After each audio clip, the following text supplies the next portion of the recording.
واتقوا الله ويعلمكم الله والله بكل شيء عليم. لا إله إلا الله واستجب لنا. لا إله إلا الله حتى تخرج روحنا. وبالحق أنزلناه وبالحق نزل. وما محمد إلا رسول ما كان محمد أبا أحد من رجالكم وآمنوا بما أنزل على محمد رسول الله صلى الله عليه وسلم. اللهم إنك أنت العفو تحب العفو فاعف عنا يا رب. أعوذ بالله من الشيطان الرجيم. بسم الله الرحمن الرحيم. سورة الحجرات. سورة الحجرات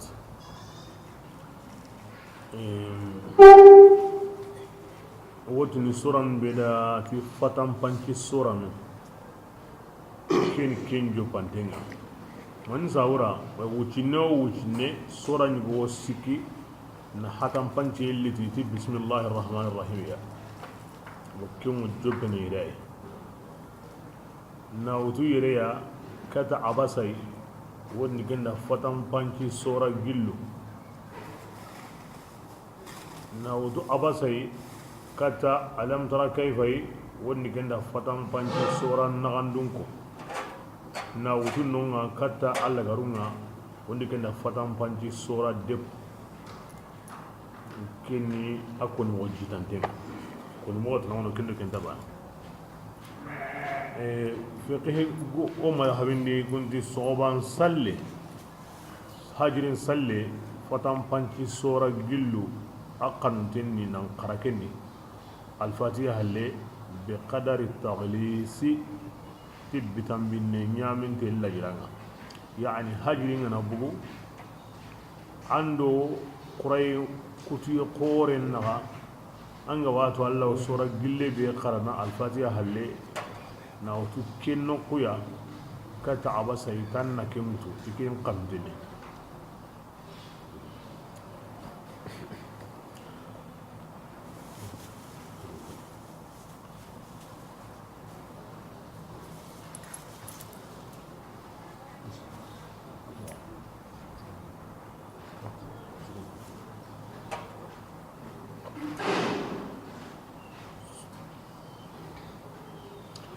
وكان أبونا أسوكه مدينك محكما لا نسخ فيه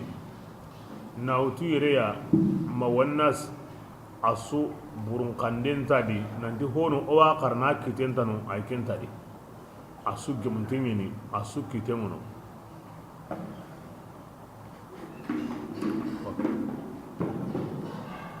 مدينة زورا ينكي أيوة كيبيرنا أقله ده نغا سورة قورة سورة داري بس أنا كنوعن قورة مغسري أنا كنيا كنودا أرو أيوة دبينغو دبرني راسي سري بيه كما جوكو سري بيه كما ناوتو كانا نالي كونا نالي دبينغ أو كم وجه كنودا كسابورا مفسرون يقولون كسورة قلي سورة الأخلاق جوكو من سورة bay juku ngantano doron ka antano kundantano wadde be nyimantano donc juku nga wono ko su wono juku nga bono bane ho on dasro niya sawuni sora ko jopene ti juku gurginte nga alla gara mumuna nun jukundi ti juku beya alla sharia ado faren ya mariye aha kini kan gai ma kinya batengo hada mare mendi kare kare ma islami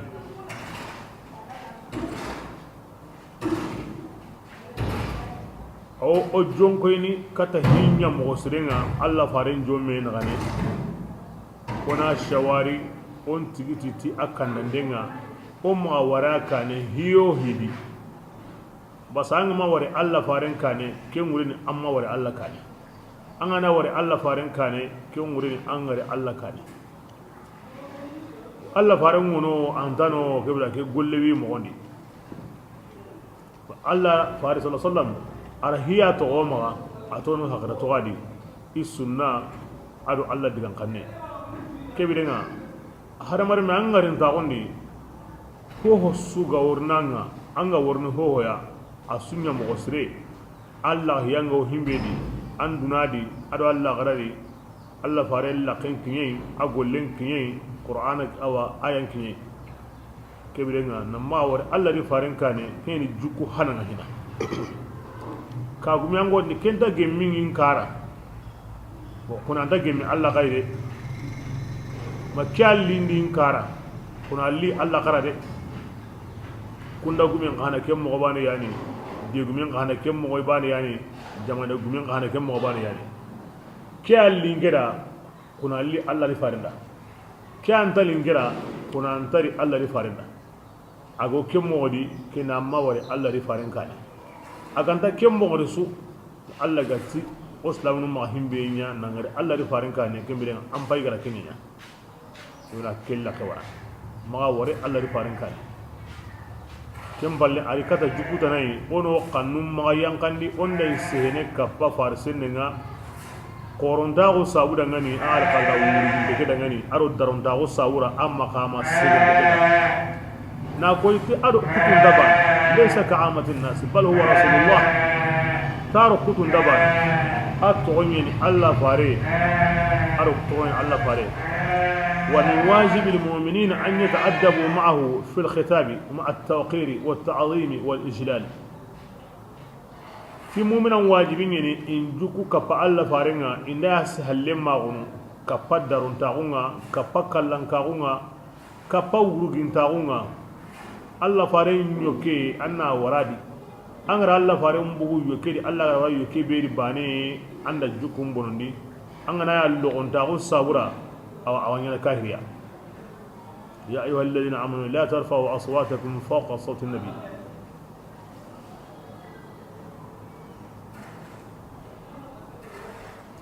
kembala arti mandana ya koy wo sankin den wo jamandi aro o kiri kata kenga nyamo gosirenga ati mu'mina no kibaru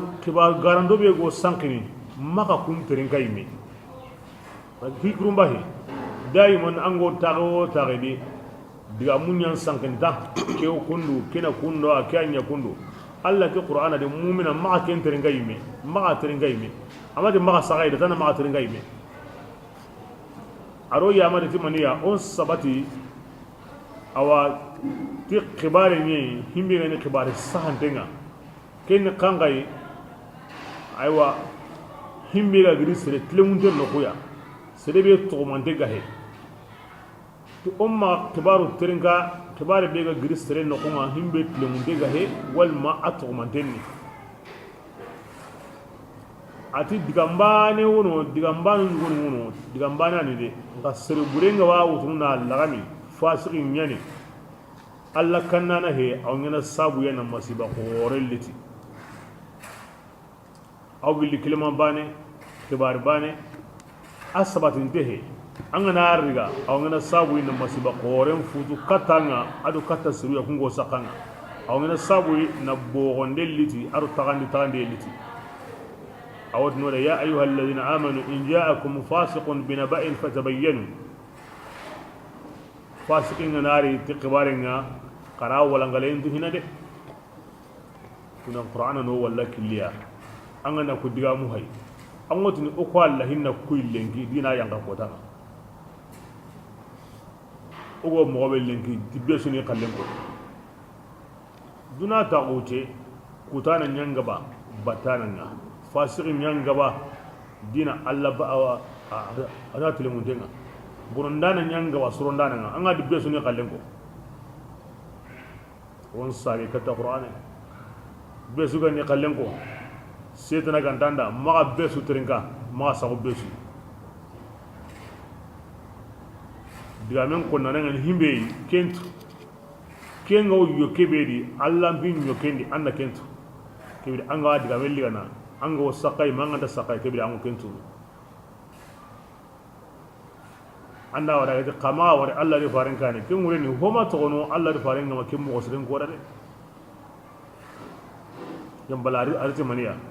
soge yini o ganda tawo o gajana o soge ni arkin ya ran ko dangani fa in ta'ifatan min al-mu'minin iqtatalu fa aslihu bainahuma وإن طائفتان من المؤمنين اقتتلوا islami nu jamanu hilli ganda me soye ka soron ido me naga aw ken soron de mogon konni ona gemuni nenya gemme be alla kutay gandadi sori gandadi gemmenya halle himbe ganda bonondi o sun ka hukendi na sagandi kata sababa nga o jumu alla kalle bir ona sagandi kata kin aw kinya an konno kin no qubani awrni kata kani o ma ngini meya o ma me komonci na me koy meya o ma o ya anta tunya na me ngomi ma an se hende srehe hese hesende srehe gike bure gike ti meya ken srehe aw kusu ya ko noda wa kusu ni hoy kandi kundandi debendi tagendi ibonon nindinya koreni mo gosri awo qilli kata juku darunga himbe na hangaw jaman sukama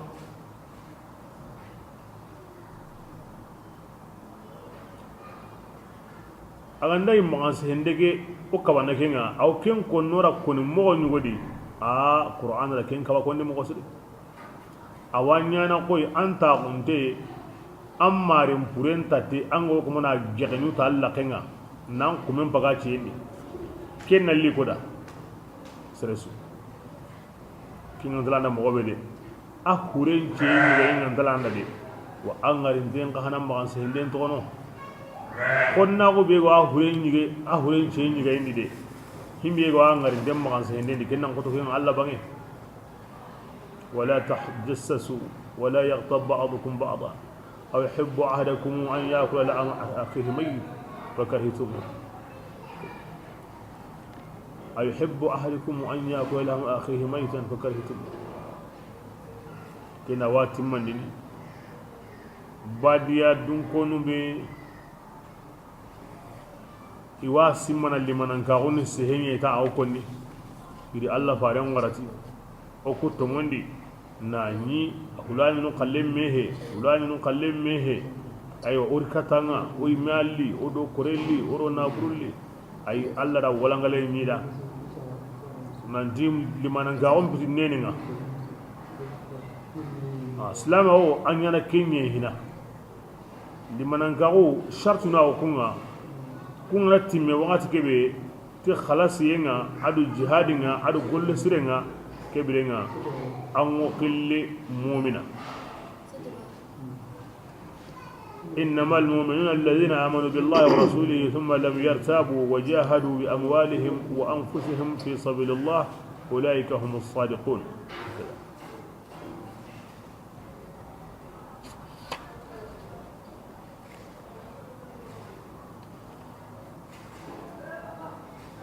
سورة كيمي الحجرات كني بيسكر طوما قدوه نواقل لصوت الأخلاق من سورة الله سبحانه وتعالى او مانو الله فارين كابمو رضوان الله عليهن أي كومبون كبارين كونو دعاني نانتي إنتا كوي كومبي كتو ngade parce que no kungo daron taun kitana ti itaganan daron taunye la horma bego kunno kun dangani aw kenya ngal konno dangani basana himmenu ga wiidi kundo sere kutun taban o manu yaadi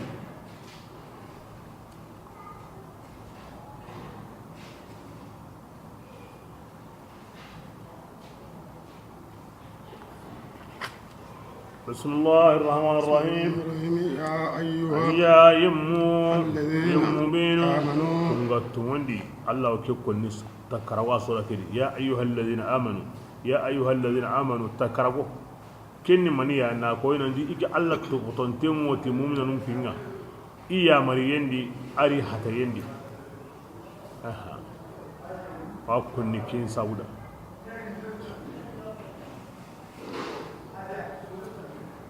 onatu atawota awro mu'mina nye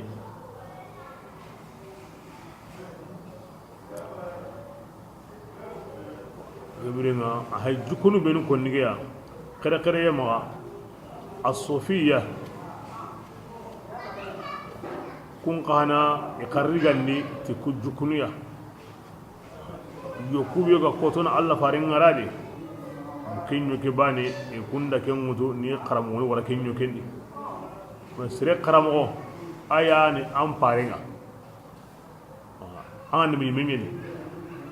asikanda wasila nyeni aya antini alla farenti kundu aya antini alla tikundu kebirenga daron tagu be anga yo alla farenga ladi kebirenga karamo on kahana kallengu do kempalleya maga wari an karamo kane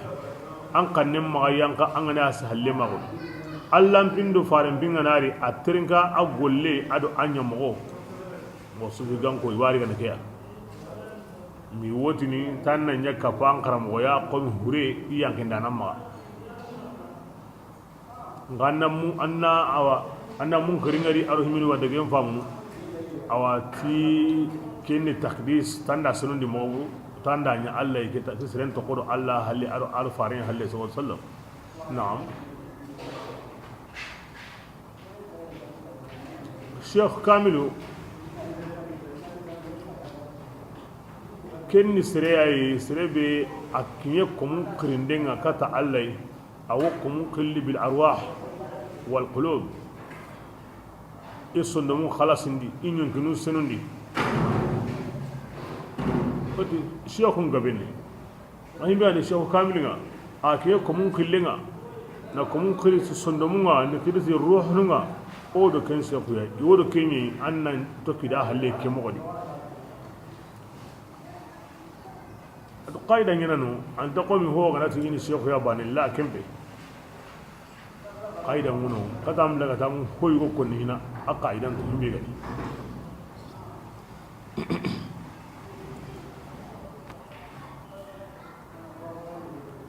kora kan da mi katinai nani awdo Allah awdo farenga awdo sharia mbate ajju kunni kenga agollen ni kenga adiga mo wonni kenga odo ken kamani ikunyanti maga sere nya an awa antra le mayme himbe la halanga nda an garba sondini kata Allah tinga e kennit aw kapalle ma ngwa kharama ngwa randa kuni amana nyawlo bismillah لا تقدموا يا سيدي أن كنا معك بين يدي الله تعالى كان ورسوله حديث فارد ناني مدني تايد أتوقدي هل ودان دعين نكبانا دعين كنوا قوليو قولي سهو سهدي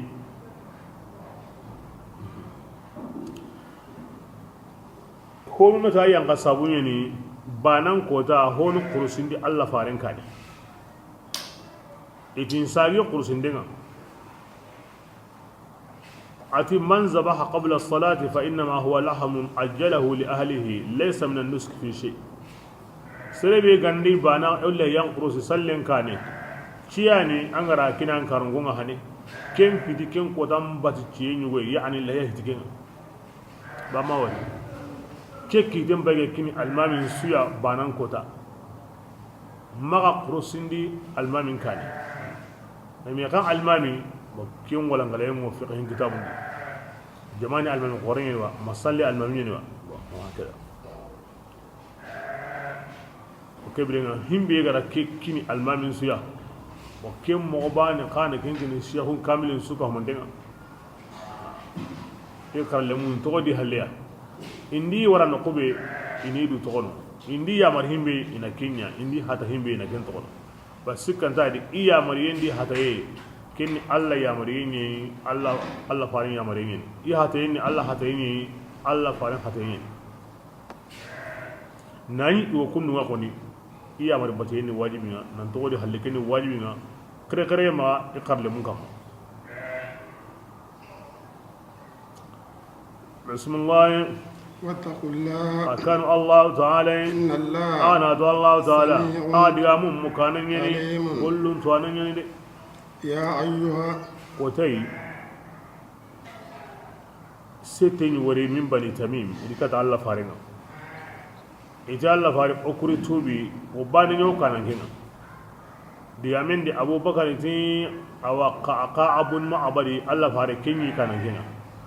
Umaru ti Aqra ibn Habis Kenya kana genga umar ta Allah fare abu bakar ti Allah fare umar na munda ni sori bane umar ta ay ngenta munda na sori ni to ke digame saga yinga kannu nguri Allah fare hadarin ayunu karage be hayr nike na wutuki ya katta ghafurur rahim ko ayunu karage yani anni sogina andamunya nan sogi awrinya qannun qota'u he nge waraye aqra'u kinyam pasu jamanda dinanta anke ngara himbe koya nga anke abubakarin takin tuhina aqra'u kin kan nga unnam pasida dina ka aqawya awrina agram meso ngawri la ta'annutan qannun qota'u he min qallinga ay mogo yuwono biteli nge umar ko kentu anganta kentu ina bakki hay ina koda Allah farini ina Allah farini golle parce que Allah farini sabunu shawarni ko menuni akisu ko mande kanu nga wuruwi o digame be hay ko ni genni anda ken fam o keni himbe gani hisre ni me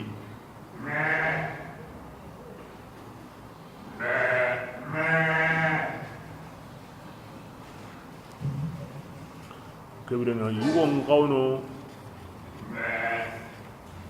ki sere kanne wurwi sa aw atinga mo daiman ken suwadi ona tukedi nandi Allah farendo o ntabana hihidi بسم الله يا أيها يمو بينو كمكتمني لا ترفعوا يا سيدي كما أورجني قنونا صوت النبي الله فارن قنن كمني ولا تجهروا أما بانغني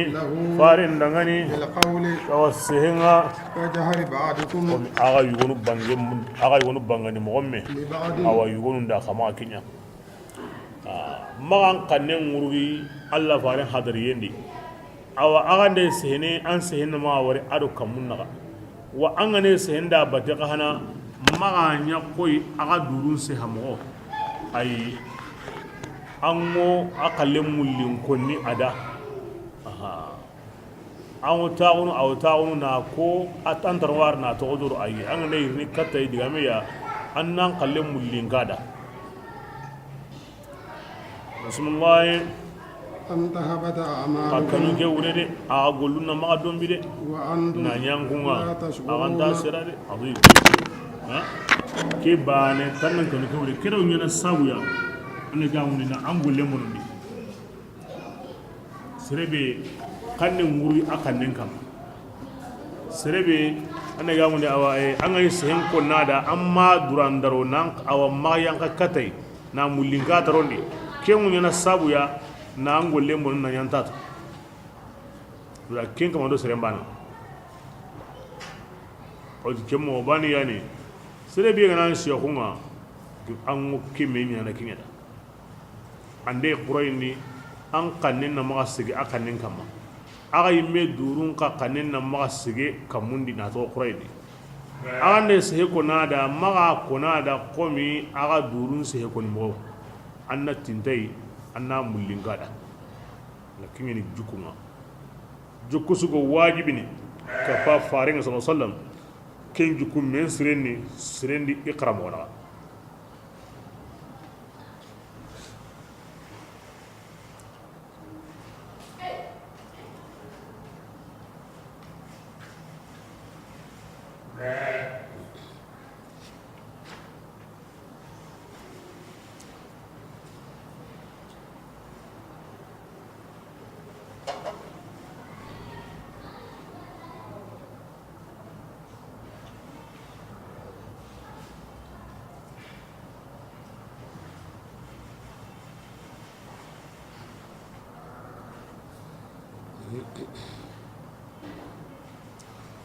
بسم الله إن الذين عدي مبين يغضون كم هو أصواتهم يقن ما ينقنا إن رسول الله الله فارس الننديني أولئك عدكو يمو الذين واني يمو امتحن الله تعالى هيغا جربني قلوبهم يسندمو على سندمو مربغا na Allah kan nenda na banganda di ari sondo mungure baga na koy sorunga ke sondo men Allah kanane ke ngure ay men Allah kanane lahum maghfiratun ajr qabri yo kundangani aro baraje wi dangani ken qorenni innal ladhina ken minne arjanna ke Allah fa sawndo jalla iru siren taba ke aya ga yanka sahaba no wajhu thabit atago killendi awunu ibn uday dangayi atangunu mani sabitu ati ke aya aringe kanundi anga nyina na ringe ay mangeni siriyai nge se kannen ni me wurundinni hari ngandai Allah faran jondi nge se kannen wurundinni ngokanna Allah gara himbe ko an tahabta a'malukum wa antum la tash'urun agulluna maghribun na yagantatu ngokanna kun ke min kitare kenga ne bane ngunyala yimbe dungi asumu adigi kara wuyenda akanya hinga sabitu ya ari ikago min ato on jamila bintu abdullah ibn ubay muna harin mangi kirin ya renya bama atinga narin baydo atinga narin kompendi anna awa laqe kumba laqe anna genge ki kontinga kasan nyang kandai anna genge kasan ko kasan man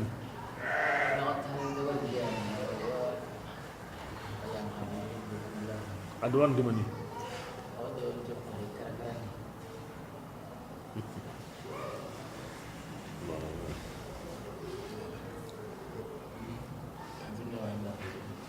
kembalne aywa asimu bega dangi sabitu wundenga adiga Allah faran no ada Allah faran dangi sabitu ya wun ndi manna wundi ati kandengu aya bega gina gantari ke ay gullenga bono Allah faran asim diga akhritinga talire asim diga aga dangay no ko be amanyino atilenga kanga aranyino aranyi awa yagrengara agara ko yakena mo be aranya ke mo asigila kenga ati ay wasabit Allah faranti nankri ay wati ke bidenga anyimena to hogenge de ganyimena grindi ara hogenge de grindi iridomi Allah faranta da ngunu mani ati Allah mare ati ngeni sirayen kanen ngurgundenni nkan ke aya magani aga yankin giya din gullenga buno Allah faranta da ati sabit atanta dugene anna munya komoti ganteya angane kalla ko tabe anna ya shahidin bureya annaro arjanna kentan sorono ajalla fare anda kin yagalinde andu Allah ran kin yagalinde illen dungeti raditu bi bushra Allah wa rasulihi ndungeti Allah di fare yagalinde ke ya Allah fare yana karaw Allah di fare yagalinde ken dungeti ke ba sabanum ma Allah ko hina mi ga tari fare Allah yemin Allah ko hina mi ga tari fare waslamin kan taqaban Allah ko mangati Allah di fare ke di sunna Allah fare ma ta daga ni ma ngi to ko Allah yagalini ma ken ko ma ngi ko Allah la kini sihim wonye daiman ka fa fare raditu bi busra Allah wa rasulihi ndungeti Allah di fare yagalinde nga ndayen kanne musuno kari abada kibren aya ke kudin yanka himbenu gari igari kanum ma yankandi Allah farenni Allah rakun sundumu qurandi Allah kannenda kafar yengida baraje ngida ken korengani ayanka sabitu yadi Allah farengara himbe ko ada ahayga da kinya sabatindi Allah ga kafar sirira na baraje kore kina anda mina anda arjanna ya kul ayan yanka sabun bane he hoho gara kimmenya ke baraje minganda ana sidi o ku koni nyasa o ana o sabitu hayni arjanna dungeni hayterne odo men ga munyendi dige ke dunari de Allah farin tawo ma arjanna aya nyankati amuna sabanga o ya genna arjanna limmi aw kunan tere odo men ga o to ko kemmo godi nan to ko kemmo godi Allah farin kama ngile halle awayya mamango awa musalim al-kazabi ar harawun kiri ti ke min hariya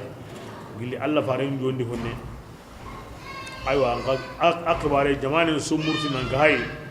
bo ken ga jange bi ga Allah faren palle ken no gondi awa anasi ara islamin ngari mo goy wori kota yoy ken malunga da bote mbuguro no goy woy kun qose anasi tidana ati boningan kunda ati salimu ni hudayfa ko horonte ati salim o kuni ganyana kundo Allah farin ki indiwa ati ayato man yana kun ati ke bilen o ko nyana mo gobe wona nya kundu akendo salimu ima bugi mo gondi himmenu ga wuru kun wuru isigi nan gaja ma musailima awa kurle mun ga yusro hilikalle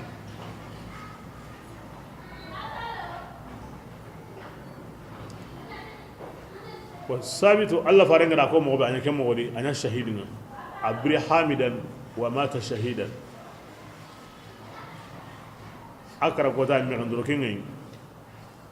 sahaba nyugo kuyi afati halle asheda halle ara kuyun sa ya rendi ati hulani ara sere nyugo to kada nkara halle ari mi ngandoro kimbuginga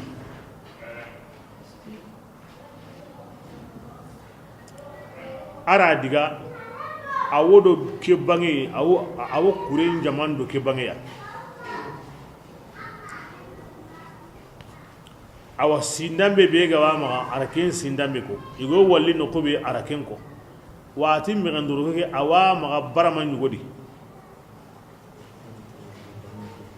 igo ngiri kon kondi Khalidu yani ibn Walid yani aw islamin kuren kan ngena ke ko ta radiyallahu anhu sayfullah al-maslul adiya kata Khalidu ya atin kuyi awa sabitu ya ati ga awa ikara halle imme ganduro ke ni kannenga kulani yana bu atawo kureke dan ki bange asimo kundu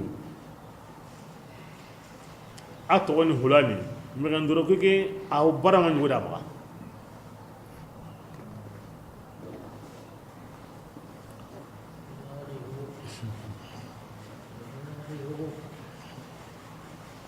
atinna likatanga na kanda tanni mi ganduro ke liga kinga na bunu atin arin kinan da akon abubakar da ti tambo nyugo wiya ara tambo ke mi gonko ti abubakar na tuginda ikome hulani ira horo atin ku gai kendi ona joba ira kallege ida yugo mundu do kembange ya agara mo be ko na kurem bange be ko na sindambu be ko na golle be ko ira ni kemmodi igara sehengo agati wo kutene iti barama ngomina ya barama ndo gondi ira yimbe kan to ke ngadi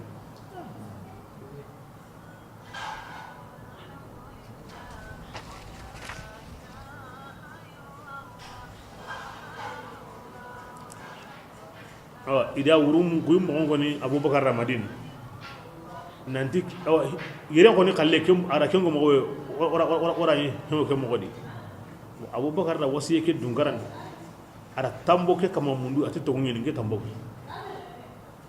ngasere ma buga sere shedan da sambe ara tambo ntuka ara kome ke to ngoni ara nyimi ewa atan kama ngon ntina mporo ila horo مالك واكون ابن انس رضي الله عنه لا اعلم وصيه اجيزت بعد موت صاحبها الا هذا امام مالك اتيكن دو وصيته akamanен karahalle kallem palle wasiye na dungarani anabu ke kentat wasiye munyana ngana karahara kenya kundu ngin karahalle nan kuyi karanya kundu ati kinga himmitu won ke banen a ken ko ngene dere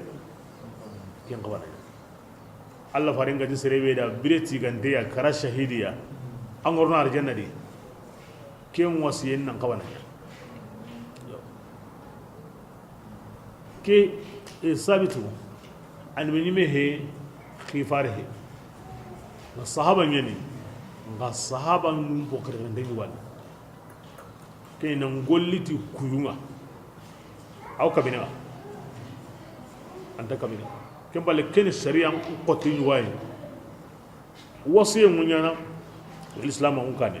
islam on no gondi ara sabati ni kitulay ni kitunda bare nga wasiye munyana xamo ngarinde nyawti ni nganda kara kara kenya nga ke karande nya hegara ke ko karim komen boro ini wasiye ni sahaba nyan kuyi na ko sahaban da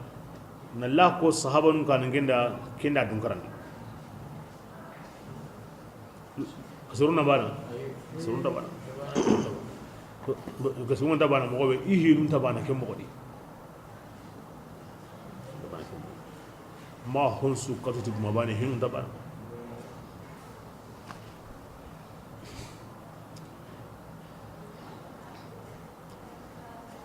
ken dalliya Allah ko mo goro Allah ko mo suru hari karante Allah gati shahidan buru ingaren demo ike ma wirzaqon akura ker akarante ndoro kenyam bugai alin karante ndoro kem bugai hulani yani na sauranko agon no ko be lengi na kengo sunda bana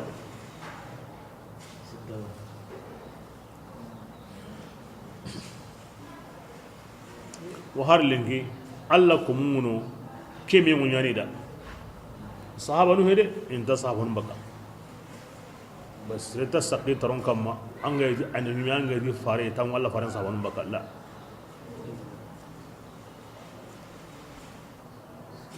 bismillah إن الذين آتيهم مبينها إيوان كنغنغنو كتون بالي وهو قبنا حقرن تيدغني حقن كون سرباني ياي بنو تميم مغولات بديان كون يعني انت يحقرون قبه مغسري ايوه إيغاري مدين الجماعة إلهم مسيرين دي الله فارغ منا بوكاتوي okunda antiga anto ko lungono okunda ambe kubane kenni legunye tanyere seriani so ke man ngay kundu aywa yi gara idde bako nyugo wira kunyariga kurendi idi kumma nga saynya mundu kirani kinjiga nyani alla farello awtu mene ari kanne to atu konu ko kundu eti kuni tamimiran kon qawunye الله فارنتي لولا أنه من أشد الناس قتالا للدجال لدعوت الله عليهم أن يهلكهم أتي تمرنكم قويو أغني الدجال غناري وقت كبير إيا غنتان يانا أغجانا قتنا نقص غرا إلانغا تباني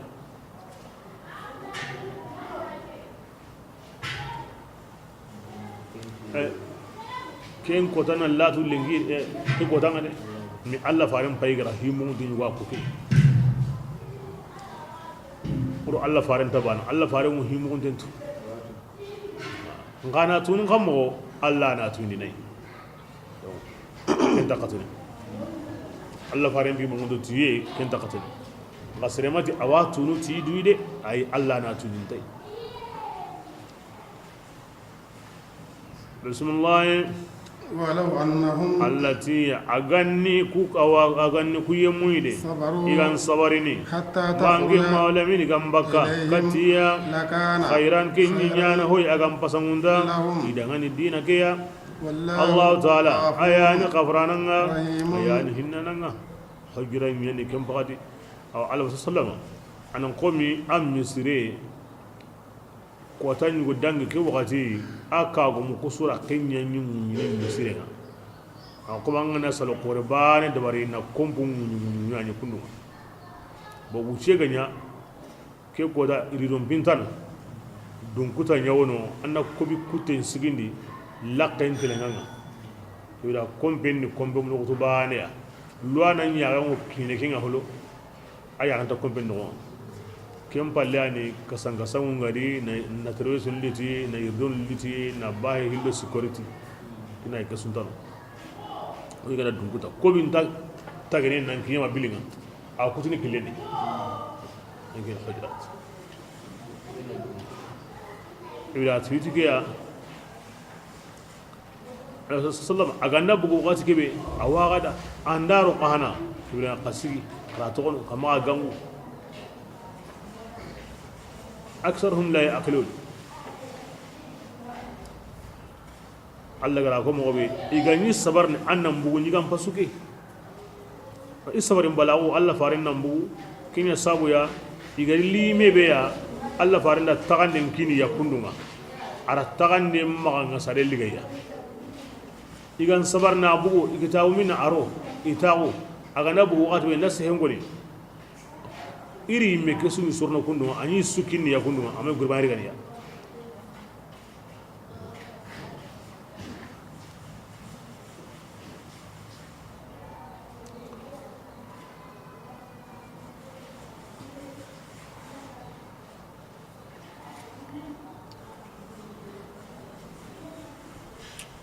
بسم الله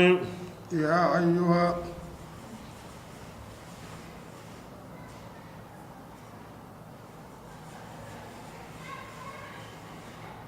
اللتواننتي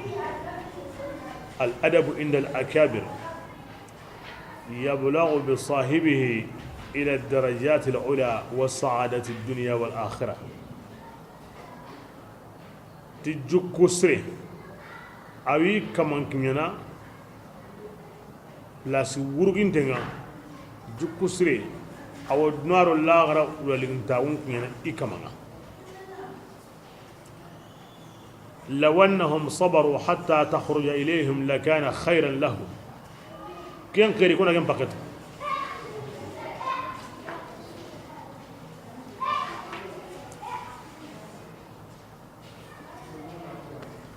بسم الله يا أيها يا يمو يمو بين كونغا تموني إن جاءكم فاسق جلي فاسق داري أغاي فاسق دينا بكان بنبأ أريد قباريا فتبينوا قرا ولنغلين توني أتمنى غاري ما قصة جرما دهنا أن تصيبوا قوما وساورا ماري سركتا بجهالة سمنتا قويد أكي أندا أنياتي أكين تيكي يعني كبيرنا تين سوتي تواقويد غارن دمونو خطاون دمونو فتوكون دمونو نيندو تسوكو ولا ساقو بونو مغبي ونو بكي سوكا من دمو قلي سهران فاسق فتبينوا أتمنى غارين تهنا أو قرمون ودي فتثبتوا إن جاءكم فاسق بنبأ فتثبتوا قراسبة يمنو هنا هنا قرنا كم ودي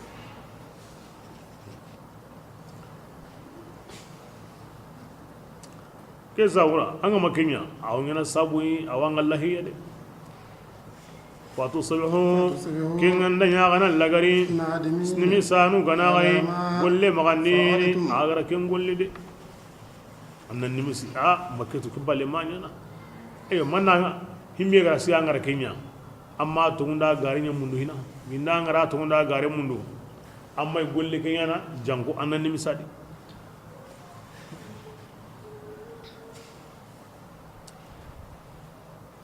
بسم الله كبرنا قراتو أن رسول الله الله فارنغو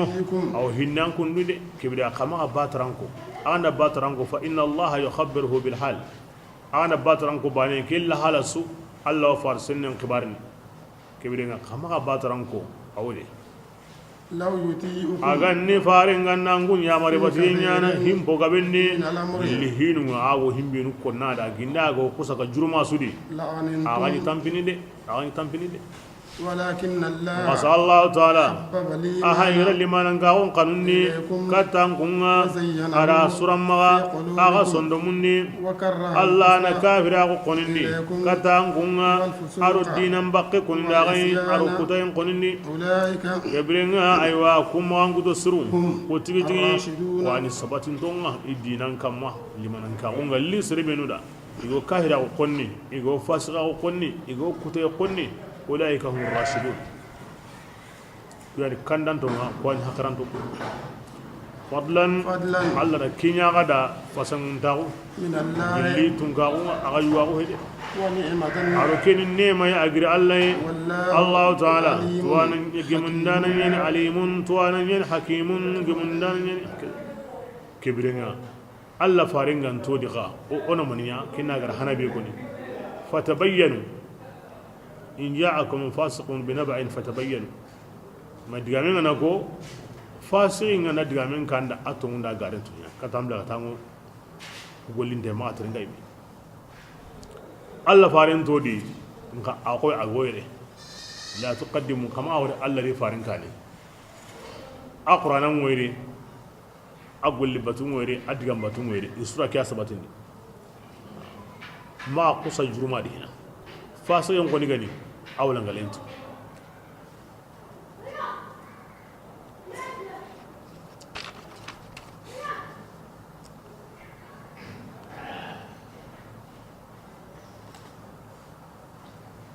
Qur'ana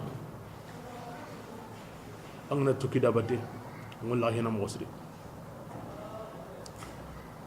Walid ibn Uqba ibn Abi Muti aro Uthman ibn Affan radiyallahu anhu khalifa naqatandi sikandi aro kemu mai Allah farenda ki kata bani mustalaq arani idomi ngene me honne aywa ati akinna nyaka nange andiga non konja kanyauto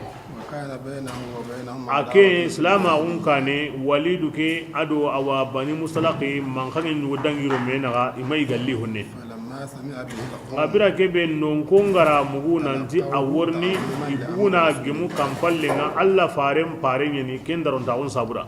حدثه الشيطان ngaye bulisa koni daiman awa bundengo no kubeta aworni noni ibulu sara wecendi ti ko haya mundana an kariya gajan kase be ga aro me na gade ibu yimen pay kay wa ko sa ambare kariyere فهابهم akanu فرجع من الطريق asage إلى رسول killende الله صلى الله عليه وسلم. وقال إنهم منعوا agari صلاتهم ati وأرادوا alla قتلهم. fare atin diga ibaraja kan ginni wa honne yirnin kari فغضب رسول الله an kanu nan sagiya ibulu sara ngece go cendi an ga jalle kasumen kuy an ga dige wankalle aywa anna kenko alla fare hiwindi na gade bonge kon tonga umaru gara himbe men ko darume makkan ko ati umaru diga ati umaru ati alla fare ati ngela na diga antani kota nyen ngeri na hana be ga diga anya kamo to ngi qalina ko to ngi sire be ro ken ne wiri ako usman da umaru waru ray la ya'khudhu fi llahi lawma talaim jaragindana jaraginden targina allam pinni ngakilli ati ibaraja kan gini honde yirnin kari Allah faram buto وهم أن ahammi ina kuren girindi kanne ولا ma على قوم رجوع ngasirun kara mugu nanti Allah faram paren sage killendi فأتوا إلى النبي صلى iri الله عليه kata Allah farenga وسلم ida Allah fare سمعنا برسول ora الله mugu tam paren murni jakalliga o bugu kampalle o jama wa gemena daro ونؤدي إليه angara ما himbe قدمنا ko من Allah الحقائق. haqqe o hakine aralli فبدا له الرجوع nga ora tu kempalle ta sage killendi فخشينا أنه o kanu de إنما رده من kone amma bataki wa kinai kileni tan sage لغضب na غضبته sabunya علينا awa ogara huyunya kengara Allah dan ken butundo kamade وإنا ko نعوذ Allah بالله nyaga من na ano غضبه kisindi وغضب رسوله. ibutuyenga adi faren butuyenga o kanu kenya wurede kone annake hamunde awa aya nyugo mayanga ubi huyugo mayanga anga ti an sage killendi o kan tamu dan kendo Allah buto wure فاتهمهم رسول الله nka Allah faren di tuma amma hokore ko Allah faren mo juk Allah fatabayyan ki harere nka amma sagiya asaundena imi hari ke kalleni nga ma kusaga irigati i hari ke kana kallenga o kene dukuma amma sagiya nga ma kusaga ko yati ma sagiya ito ma den ko diwa ma aramaniya وابعث على خالد خالد بن الوليد قري في عسكره على خفية كندو كورين غريندي مقدي وأمره أن يخفي عليهم قدومه ati maga sigi imbuga diga sera وقال انظر ngana diga فإن رأيت منهم ما anga يدل ndaw على mo wari kebe ga إيمانهم ba ko ni limana ga yemu nyen islami no nyeni منهم زكاة أموالهم jakalligi ya annali وإن لم تر ذلك anga makengari فافعل فيهم ما ango تفعل في himbe الكفار nyana kahirinu ma kemini ya ففعل ذلك خالد khalid do kurengiri awa hukedi ووافاهم إن الغروب akinye kampallenga kiyenken wakati فسمع منهم أذان الصلاة ari togo المغرب kampallenga ara hoturon kiri kannen mugu na sabuhon kiri kannen mugu مجتهدين في امتثال o أمر الله debendi awa wurondi awa jaman yugonu himinugo hinyaga to kundo debindogondi ira nyi duro koto yemba ne ana debendi allah hindo allah farempi فأخذ منهم صدقات ara jaka أموالهم ligiya ولم ير منهم إلا amma الطاعة hoho wariya والخير. maganta awa allah batiye ndo far batiye وانصرف إلى رسول الله asaye kata allah farsenenga أخبره الخبر ara khibare mo on saganda da نزلت الآية bo aya kiyanga awi ana hamo alan kawana siri mo be allah farenda ya kunu amma ta ga garna nge samulla tabayyana kina aya marhina addabani rabbi fa ahsana ta'dibi ay malakinku nge kaman nin jukundi adin jukku mo gonsondi ayam pay ga yanga nange muti mo be allah farenga ni golle nya ke mo godi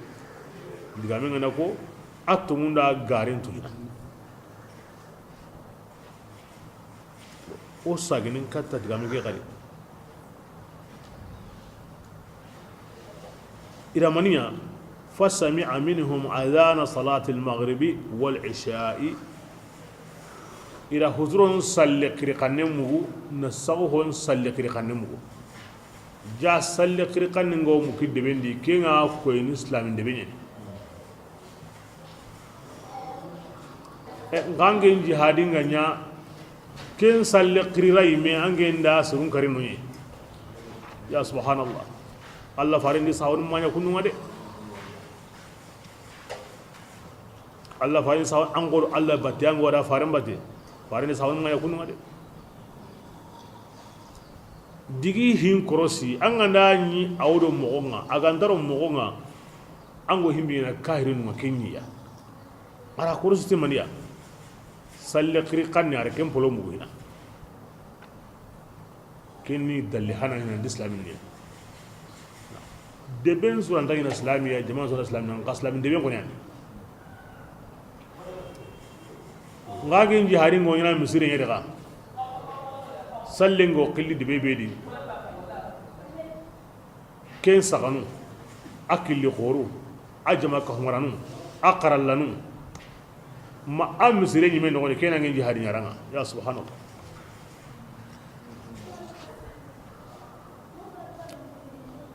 Allah fardan pitikin jihad ni faren sunna pitikin jihad ni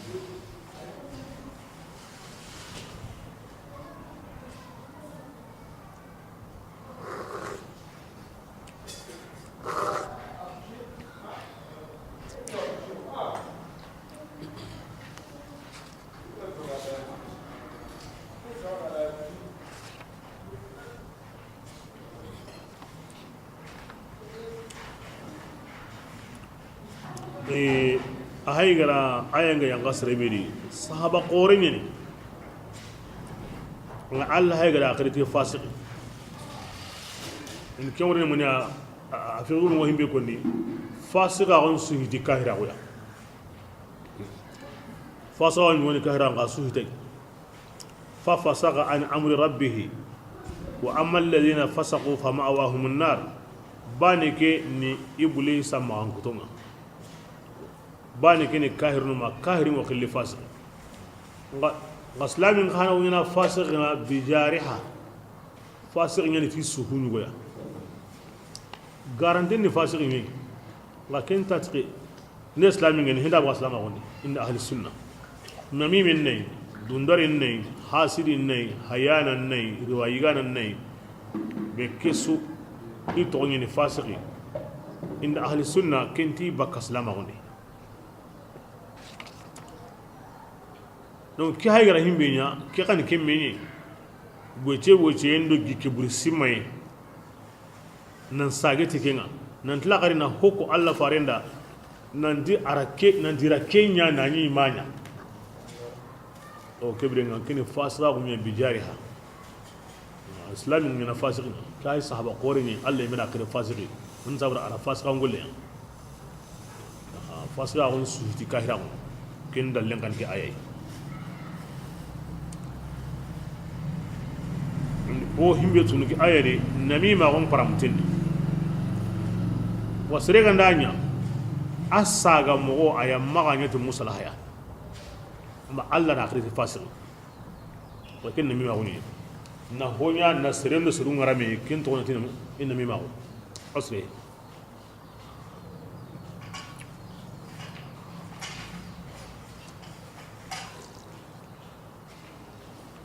namima wo ajunu mo gorenyi wali yuru bi anga nanya honta surno matubu ando alla na aga na himbe bono ni ga anyi minas anyi anna heri ana kan surondi namima ko golli bure jukku bure angna sagani ni maga sagani tin newiya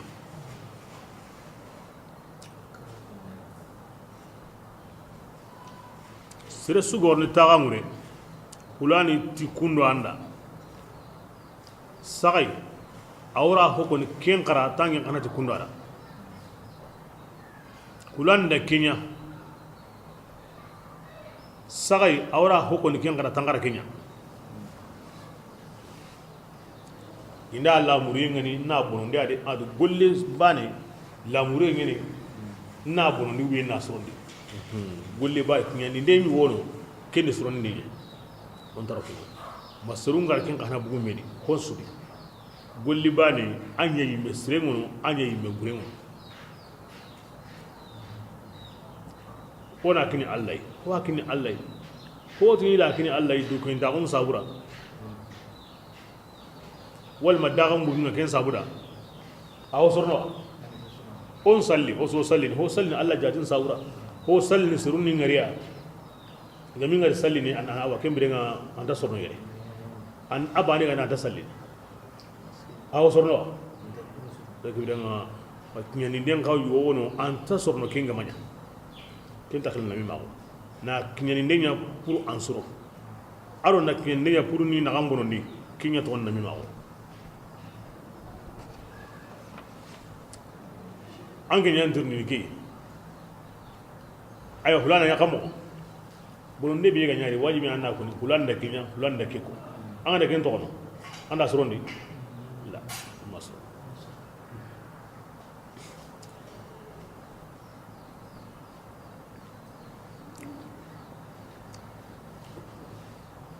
serenga nemi ma wonyanga ango de adi hulanda kundu ati kundu ara kinya ango de halimna nyo hulanda lere andare diga hulana kirta lere kuruma walma gina won tanin dugu tin won sisa on dugo groniga andi du kita gendi anda me ko nange dakare anda me ko daga langa ndanya musume senga awa angini mawa atoro lungondi angini wa lunna kitini aywa magati ngewa mogontu de ndingewa mogontu arantare honyingira hulani naga ma ken ko de akana ni golle ke sabatu ni dada ya ko tai a warno hoyi wonya mangini mega sagai nandi to ngini na to garini magati ngeo ke mogontu ken dar bane boni ngira hulani ya angoni wadu na mimi ni akoyai nan tanara ke wara koy mogodi himbe go sikka ga wara ke wala diga akrini ube gronki nan dingi watu ana kundwa aw hon aworni honya ko tay anke ngorni agari ta musakai aw qisan ni yugo nyugo ga sakanya ara ko mo hobe ara nyu ko mo gaga nan ko nandi awon ko men bay ango ho munda ko men dia suwai ngana mi menyende akon nanga hay ketinga wa ti ki surundangai kiti ke akono igra tubane akoni go haju igi lehengo himbe komendi kero ke ataro kensu ma bodangi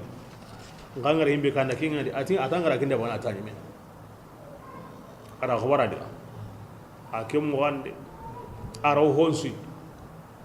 adan ko himbe nyana tidu a watu angana wara himbe a watu dinan tanginga awanga dinan tan amo ahiri qoro beso maga yugo maga akare mum maga ayyakum maga beso ben aw beso haqqen sinin maga dangi wade ay ati yagarenda ati nyugo ngata busela ato wo himbe sanda tu dati ay azono ko mambi ati ngi mana harenga ata nyime bati pas sam dengai adi basin dal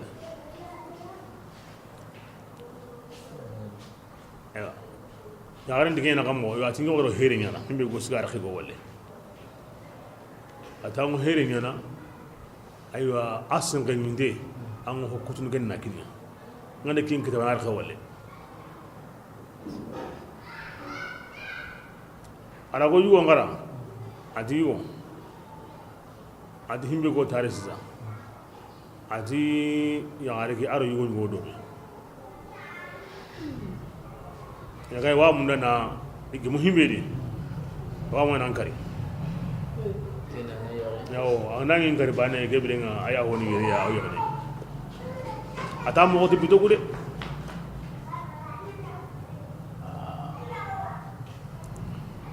yaren no yigane be ga ndari yugo mota na ho yigadi aro jibe na ata na ho minari ati yugo na ata yugo na himbe jike bi ata mo sta wode yon sawun ya ko yugo kengene yaren nyagala kenge wakati ke be ni do qirindi ala labonen buni awa mun na honne kutuba kasen ga gidenga labonga maga senganyi den no ne nga maga yoni iya ga mun na ka ton lawali e yugo nyagala amanni kalle biya ko ne ko na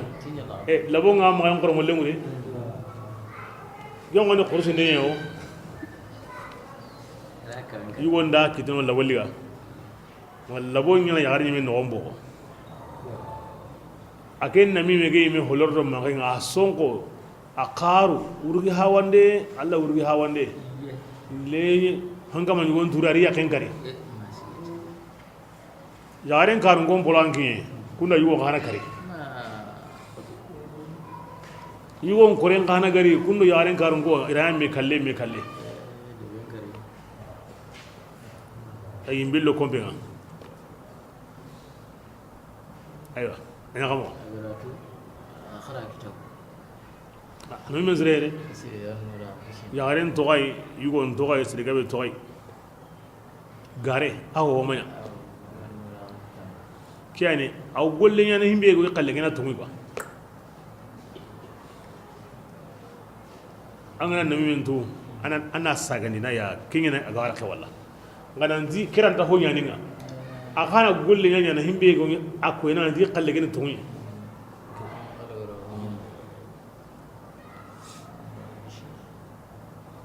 no mesri arno kusinde jinu mo gore nyuwan ubru gore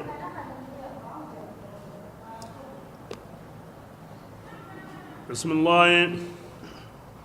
wa in ta'ifatan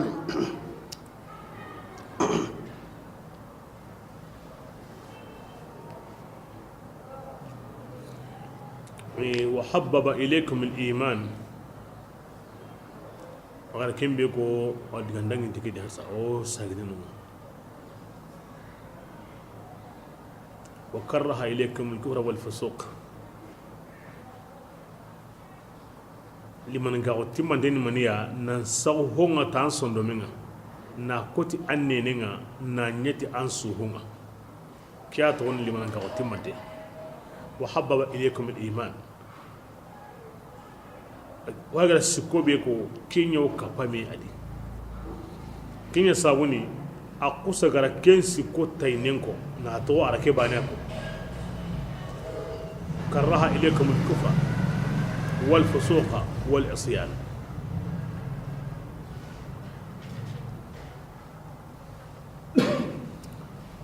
بسم الله وإن طائفتان أتيك اللي جمانه اللي يدي من المؤمنين اللي مؤمنون اقتتلوا إيه اللي قلنا ميسوغي فأصله كبرنا أو اسلامنا قرصرون دنيا بينهما إيه اللي دو مينقا فإن بغت إحداهما كين نقول لي هنا هنا جمانو هلي يغندا ميسوغي اسلام جمانو هلي قرصرون دنيا هنا إدو مينقا أسامة بن زيد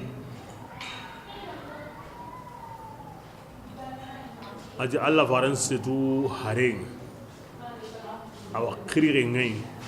أتو أترا هارين غي نا أرقوها نراكما أسامة أركين غري هالي أسامة نقومي الله فارن كسماريا هاغرا زيدي بينيا إيرمينغا نانقصو الله غرا زيدي بي باني تونغو قرآن دي صحابة ندي كل من أسامة نواك سماريا أنا سيتي هالي هارين يورا سعد بن عبادة يورا سامبا سكوني كندا مدينة تاورا كنيو بني الحرس خزراجين كون نقو يورا سامبا سكادا أراني بدر من هنا الله فارين بايكي أيوة إدانجي تاورا نجوي عبد الله بن أبي ونو كندا يني أمهاري مناهرين توبي كنيا هنا أيوة كنتا ورا جماعونو إسلام يعني إنتام غبان إسلامي ونو هلا كابانا ونو أو بوري باتانا ونو يهوديا ونو وإسلام نبيين ونو عبد الله بن رواحة تقيو كندي الله فارنغا كنيا جمان تاورا كي بحركة قبين بايغا غري عبد الله بن أبي أري نونين تغتي يقوهانا أما تقوكينا أتي قماغا أوتا ورانون بنندو مغاسا الله فارند السلام يا أسيجي نانيانغا أيوة ني كريكاتا الله كمينو ما تومي نا قرآن يقول قرية ممكن نقول لي عبد الله بن أبي يري كندو أتي يقول كي أم باي غنا مغنو بينو كوني ngenta kusurono harayu wonne ngiran dasro tungundai magaro toro o tawranundo o maslarun watay diga ankara serebe nda nyino annam bon ko kenda abdullah bin rawa hari kanne duati allah fare togorino o tawranuna kenni mallo kuda ango ha mana mankan ingri la kapanu yahudianu islaminu awira mankan ingri miya mankan ingri allah fare ni ma bate ni allah fare ni miya nya jamam pakra ta gundana kasabari ra dogo wara ra gajange wara aya ke yanga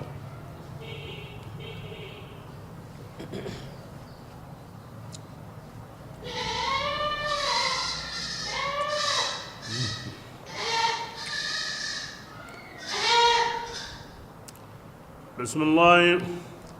فإن بغت إحداهما فأصله بينهما خسرون دي إدو مينا خسرون دي نمنيا هم بيغان تنينا الله سوري كما أنتينا فارن سوري كما ولكن سلوهم علي o gema dia aga na gem himbe ni kun kemo gem Allah ni lakin so kemba la serebe go riban ko benyana aro himbe ga wari gana ndi gema dia lakin ga diga ni wa je na no ndi gema dia hinga diga ni wa dilo gaga nan do dilo ko ba ndi gema dia aga diga ni wa kebirenga so yen ka hana gandanya indati ka gemu a on ta gemme makya gandanya besuri kallenko wona kumpono hay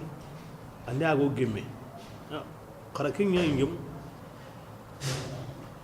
anda sulu ngureti mogobe kan tagemme Allah to gema de ay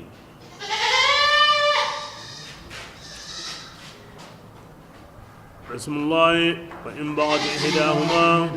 adike be jamanu ko hilli go bane ganda yada على الأخرى bane kam masuluhum balligha فقاتلوا aga التي sun kauna yemmin gaja تبغي kinga yada حتى تفيء ma yada nan ganda sage إلى أمر الله kata Allah tunga kibringa kinya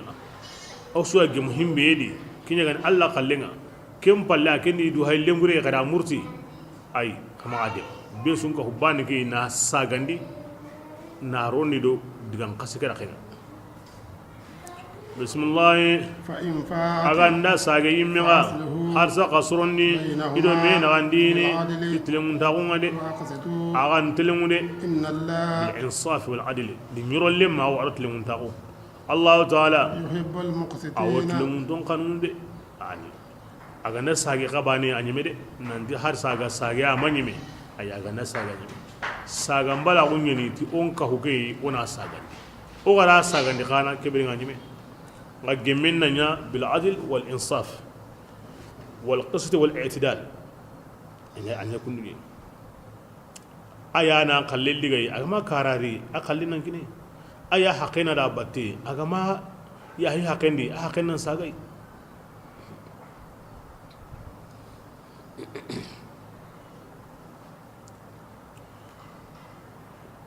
القسط على مقنن دي أخانا وما ننبي لرتني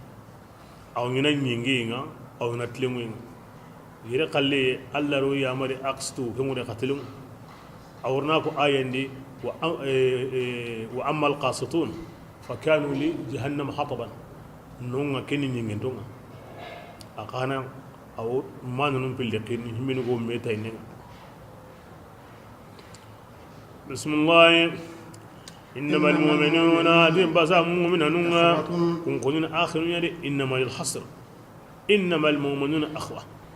مؤمنون كوني الله كتهم من المؤمنون كن آخباني كنت ميسورين هو هدي ننتي يو كنترول جيم الله خلندي هي نيالا ورامبالي أي هو هي مؤمنين ولا باني بتي مؤمنين بلا مؤمنون كوني آخر نونغا كورني جيم مغبي هيري دي إنما ذو الحصر مؤمن كنت كنترول جمهي الله خليه انت كنترول جمالي كنترول ينسو يبدا كينغا كوين هو هتاي والمباني هتاي بسم الله كبرنا قصرني بين أخويكم آخرون دومينغا إذا تنازع عندما يفوتوا هيدي واتقوا الله كانوا الله يدي عند سرنا جنا دي كما جو كما رجع نيكني ميدي قتلهم دي رحق يوم منذ أرياهي أحقنا سجادة من يهادي لعلكم أوسينكم ترحمون الله ناغهنا يا أيها يا يمو بينو كونغا توني لا يسخر قوم عزي سرم مغنيني من قوم أو سروي دي يغو مغنيني يغوي عسى كي أو سيني أن يكونوا كن أيوا كن هونيا إيغام باسموندا دينا نيا نونغا ولا نساء يغارون مغنيني إبي يغاريا أو سيني كن هونيا أغام باسموندا دينا نيا نانغا دي كيتار هنغا دبل وديك أيني جوكونو مي كاندي تاغندي ديبندي تاورانغا كي كان غولني وي أو كانوندي أو كوندانوندي أو تاورانغا ogara kube ko bani tamim igarim madina islamillah hundo be nugo wono umaru ndo suhaibun inde unde ngo kunga wo ngini ne kunga na sabunya tambiye mbate be gawiya iramu be nugo gawiya aywa akira jobe kunu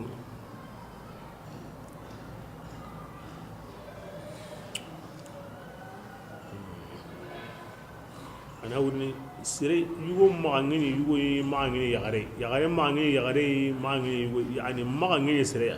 maganya nyagala ti annam pasangon da sire yugo in ru'yatul fadl ala al-ghayr fi amri ma maganne go sire i wari mogondi i ramendi i hatem mogondi itaga mogondi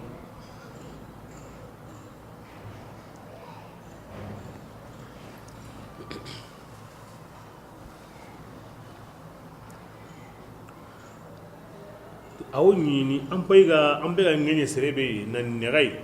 an ga ñini an qora alla maxa dinanga yasa alla dun konunti ando serebe gani dina bane yo ando himbenta dina bane yo alla taga ho tanna maxa nexay anna maxa ŋeñe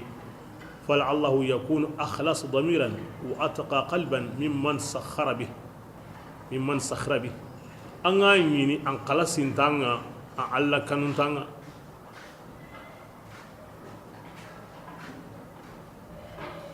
يري الله دنقونون سهي يري مغسر عبد الله بن مسعود رضي الله عنه البلاء موكل بالقول ati sehe ati balaw abbe sindengo seheni yani anga sehe bana ngo jarabini ayatini law sakhartu min kalbin la khashitu an uhawwila kalban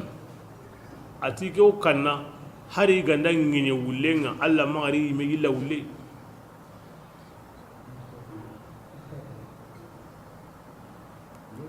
wodini serema sere lebuti junubu yahina ma alla gara yime jarabtai serenta junubu kanu anta junubu nyanganan kanu anga wajunu na buwa kama kana lebutai tangara kenya bane an yime wanyana bono sangeni garanti ay angeni mani hayana halle angeni jena nay angeni mani junubu biya gaba yana na katai an gane kenya zuron an ta kalla allah ma mai jira bitike mai junubu ya junubu nyangana an ga gulle ke konni fasikin yani na latai kama ka hu na to aukin mawali na waju na allah ko yayi na kanundi himbe ga wadi anda to no khairi be ga wada annakun yaran kada nkanta begunu na kati junubu anta kenya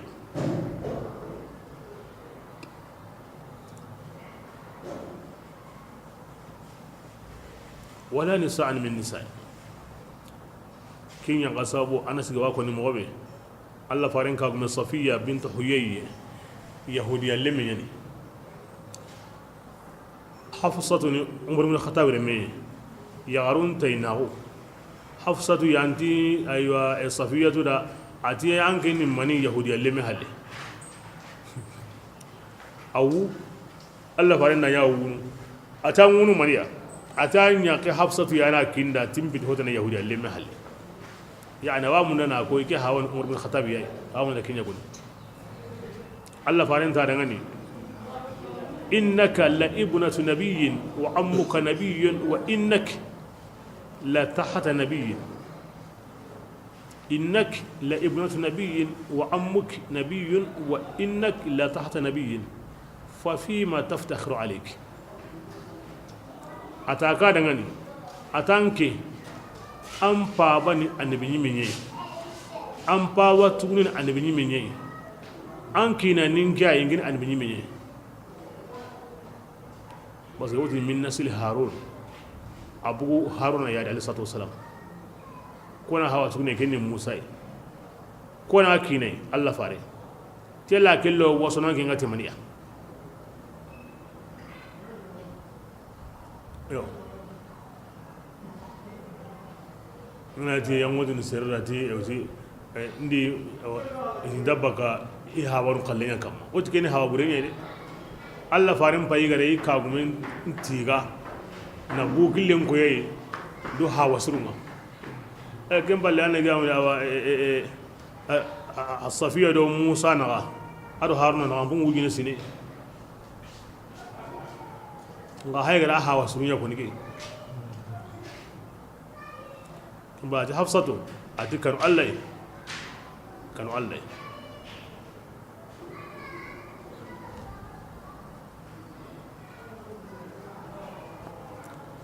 ar yarun an gabari Allah ganda ku men ko awa ko ni qur'an ni ti yuwa unda miren ba na be su kallen ade ga ar yarun duran ko kedi man sawura ke mo ndambe li ya runya da mo siri be su maga ikapalle manti baka harbane di anti baka sore di anti baka bu khote di bo ana warati ti hoy ke sawura agri duan kuni gidi kembal ara kutungo awarne kutungo awa sukoni no sunya guma bane nga kiye kay wakati kebe ngiye nga wakati kebe ara yarun duran ko kendi parce que kennan duralli yarun da mosri dira yuma bismillah ولا تلمزوا أنفسكم kama aga yimme lebu kama aga yimme ka ken wuren mani du kaye ni mana du lebu ye ken kay digan ken pankinan de an ga na hoko sirira andare hokanda an ga hoko sirira ka indran to kono aha ti maga hoko sirira maga hoko ni meda an ga na sirire lebu walle mun konni na wurin khamaga me lebu nga awrin an ga ti maga ndu lebu bana ni me parce que an ga na hoko sirra bane a hoko nanda an ga na sire kallen ga wan kallen konni de hibra kuna lebu an yi me na yi me lebu qur'ana akyantumu digamen usroyem tampangin allah tuwana ndi idha shi'ita an tahya sa'idan min ar-rada wa hadruka mawfurun wa irduka sayyinun lisanuka la tadhkur bihi awrata mur'in فكلك عورات وللناس ألسن وعينك إن أبدت إليك معايب فدعها فقل يا عين للناس أعين فعاشر بمعروف وسامح من اعتدى وفارق ولكن بالتي هي أحسن الله توننتي تانغنا مندا نانغارين تاغونيا نياغالي ندولا لين تاغوندي annan kisi kenne ndo halakiyenga annan ngarin tagunya an saran korengani an bangen tangantengani tikesu sare maga serelle butan nenenga an na katan nenenda an masere kalleko an ga munya na khairindi lagahiyandi taqi qorendi an bangen tangantengani man zawura an sunu lebunyi an yimesu besu awa serunga nenu yi maga de ange yime su lebo serun nenu yi maga ken wure ni mani anga na sere kalle ko awan kalle ko ni de anya ga ke aga ndal lebu gabe wari mo sere serunga si hanya ga nda an wotini nyaare yaare mo serun kay koy ken wurin an yago sarun kallenga mo bele i khana yaga an kallenga kem godi anga kuri kallenga ni ga kuran kallenga ke bringa anga na wana mbre mo gosredi an ne ni nda nyaage an ni golli kem godi an na sarun golli le mago ti mo gosrenga nan ka huke himbe nda yadan kam harsa na hokanda na ni amma hokada wasamih man itada ya hak manen maga tangan kallen to kadi وفارق أغنى ميتو قم غدي بالتي هي أحسن ولا مغوب سرنغني كني مني جوكو برنسو أجمع مغو جوكو سرنغنو ما هو يسري ما هو كسر هم بين هو يعنى هو كندا أهو بريكي جمع مغو سري بيجونو دي أمو كندا برن تانا نكينيا أنغام نيانا أنت كنغا بيني أم بانين تانغانتيني كيرندي لاهياندي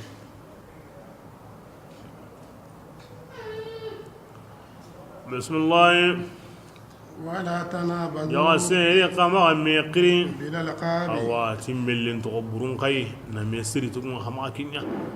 توبي كان تالي سريدا ماكينيا بيس الاسم ادي نينين توغو ادو ان غامني او بوتو بروندين توغو كينيا توغبري kengani fasga on togonga liman ka on palle ma ke dabari Allah wa sallam bida ke biya ga warnin madina ko sahaba nga ko ni mo be kenda ni sire sugo madina yugo yi togonu hilli sikwa Allah haringa na awa akhiri to woni Allah fare ay ma ke ko ken talada an wotune kundu akara mo an kunye anda himbe akhiri woni ay ke to on talada ke to bani Allah da ay nyanka nan dige birenga to be gan tali sereda ke birenga kama ken kada agan islam ni keta himbe galli serenda anna ankri mo be kharakiri mo ke mo wani to be gani kay nden kay nandi hare manandi wulle man diga mure kada o ken sun tagi ku to ni maniya ma yakrahu al mukhatab المخاطب أنغو سهند كبيا أكانت تقوي مناور كني أما الألقاب التي صارت كالعالم لأصحابها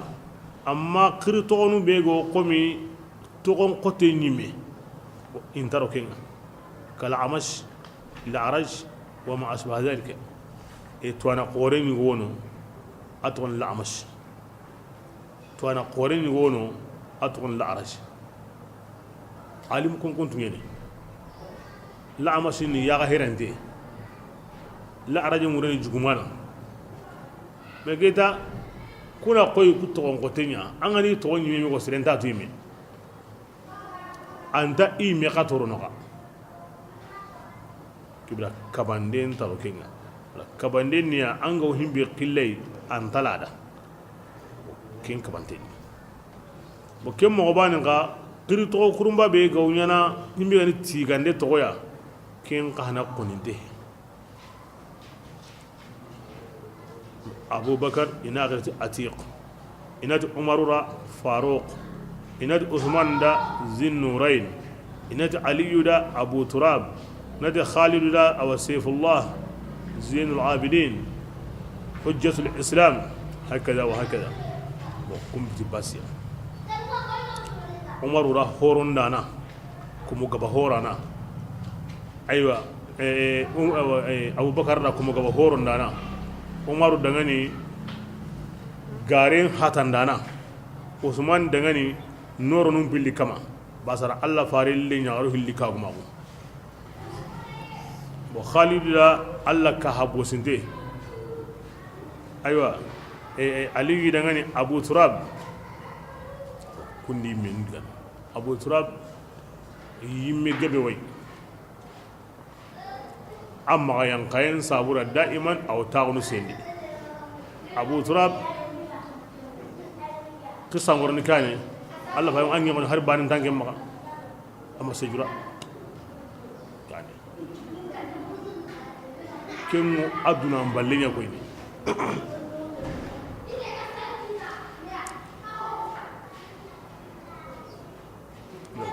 بسم الله ومن أدي من بي كينغ ما توبي اللي كو كونندو يا أديكم مانغو تبرو كونتيجي جي كوني دي تونيا دي أغرا كباندو بيكو ناغوتو جلي سورا كيا أنغ والي ألا كانياري فارن كاني أنغ كنن مرغيني ألا فارن كنن كما ما أوا أنغو نمي ما غنيانا مانكي مو أوا ديغامين سوكا همانتي لغانا ناني أما أتمودا غاري بانغاندي ما سوري ينغ نانيا akan di gemun ni title mun tago ya ma wa gemenya halle awa kenya mursin baka gemendi ma ngenye ye meya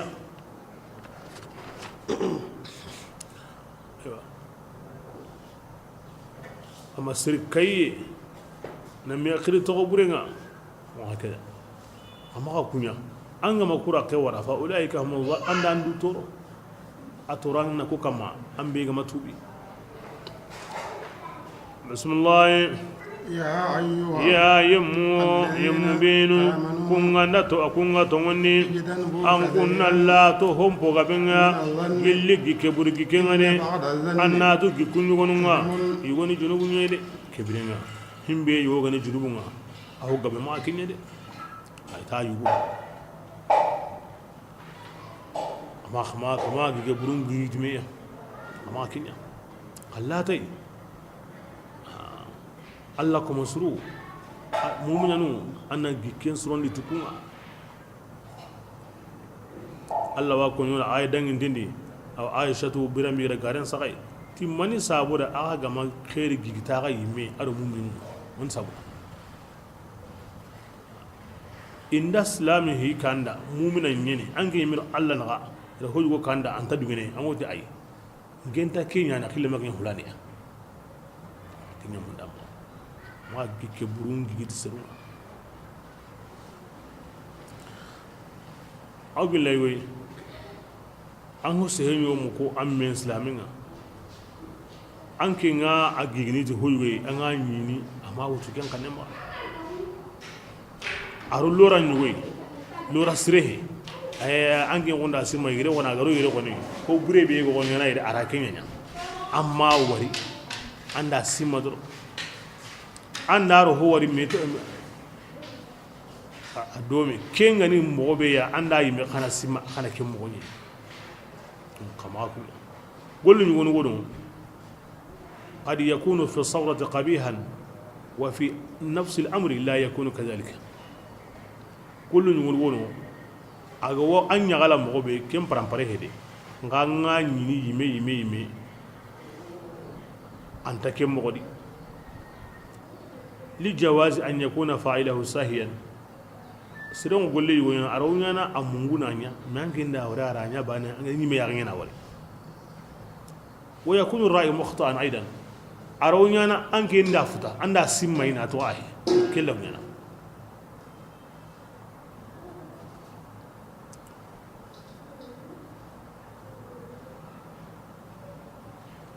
سيدنا ورون لورا نيوي شيدا أو صبرا أوتي دلوميني سروه لا وينا شيدا الدلوميني أندا ركن سمو أندا تيمي ما يمي خيري تاي والمسؤول اللي ياسدا أتوين قام وننداوك من المني أو إجمارون الجاهي إذا سكسرين مغاتا دلوميني أرد دلوميني رانا كلون لا دري أم بايا منا هم بيتوهم بندي تنيا أرد دلوميني رانا ندا وردون أرجع دلوميني دي ناتو أما ورا رخينا دي كم من يوردون أوري أو كنامي تلمندين يوردون angina warro nono arora sheda hunye awre mello ngana kinga no hotane nga garo no bane do ngana nyeni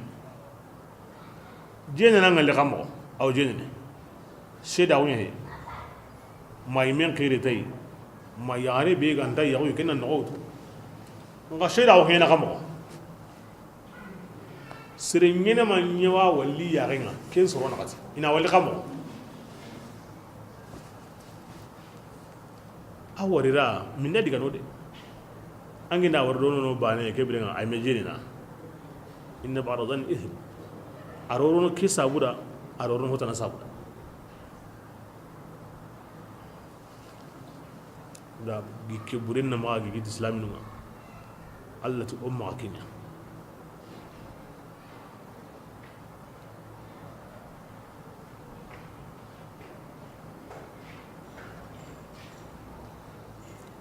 بسم الله ولا تجسسوا كما مي سورو دي نمي سورو كني مني نمي لورام بط اها كني مني يا كسو يارون ينغا بكسو نينا بيس واي نان يارون نغا بكينا اي وندير ني كاندي هولان يانا na wutu gilligen kogo ina kun bonun su kararni yani ko tabi anda kiyan ko tabi angano ko nada adata ente gisoso manangardo serem batte biteri aho buremba ne na kinja te na warama amma ke da bai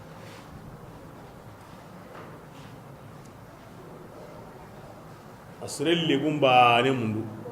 abuta guriyem ba ne mundu na ken ka huma me amma hinta kundunga akuni ko tangurne maki Allah tuwanunti fa inna man tatabba awrat almuslimin tatabba Allah awratahu hatta yafdahu walau fi jawfi baytihi tisrebe gollenga ne kiya nasrun golli burenya mununa sawamma tangi ya gundini ti Allah o ken kamanin golli buren kamununa sawi maga Allah o ken kamanin ya gundini haranda ya gundini i kompenyeri na ya gundi kompendi haranda kenya la mushahid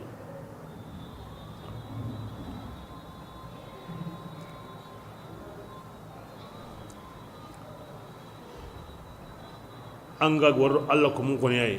ti mangari i ya gundiya mangari sigi ya umbiranye Allah wanya gundi bismillah ولا يغتب بعضكم ata yugun ma senni awa yugunga أيحب أحدكم atin keti aga yugo bane wa kanwa injige لحم i أخيه akhin ciyenga ميتا akarinte فكرهتموه agara ken konni de ken antalanda mogobe na karande ciyenga ke bidenga angarin dem ma sehen kahana ken konni ken mogodi ke hana konni angara awa hillandin konni hanan konni danga kiyam misalinga misali be ngal ngani khangani ma sendenga ma sendenya ni jukku bure be ga amen islamindi awadi koy na koda halle alkiyatu wani ma sende amma himbe gantai kina da garin sai anno kana to wanda ma sende atarnda ko ne me joni ti khato ma sende to anda to kono to wane inda kin ko bane kin bai mai sanin ba halime ma karanta ko ne me joni ka to ma ma sai kin ina ko aranta ko ne me joni to ma ma sai kin bi ha to ko kin ne ma sai ne amma juku be ganta ina kin ko da halle kin ni an kuma na garin sakai ina ma mun yana rabbani ga sun bana herenya anna kada anara kawara ago serebe diga america na kebirenga kinan sayda bade ko bure be wada hara khawara kinya na kisini ahinga na kisi osu kisi yemo ke ngana ko da halle ana mun so aw siki ago ho bakay ba la aqanu yenya na heri nya ga walla mo gobe ago ho bakay na ko da halle an go kuna junubun kita an gabarin magasin nan wajen yin be kasa na ime golle bure ke nyanga nan yimi kallin tar kin baka parce que am magasin hendo magasin hende ana fa ku tun baka an po sirenga na ka hoke maka am magasin hende su ula siren kanu magasin hende nga an gabari an ken yimi wo junu be kasa ne aken ta ken me kasa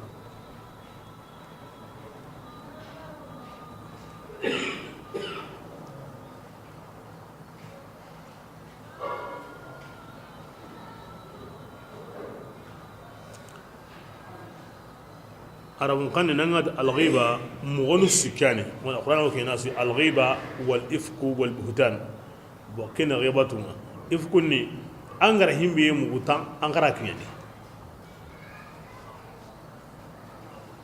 abuhtan ni na hoko himbe gantai mo ke su kabandini asun kabira ni aho wonda gemi dona kube haiga ko sisa sere gandanya an tubinya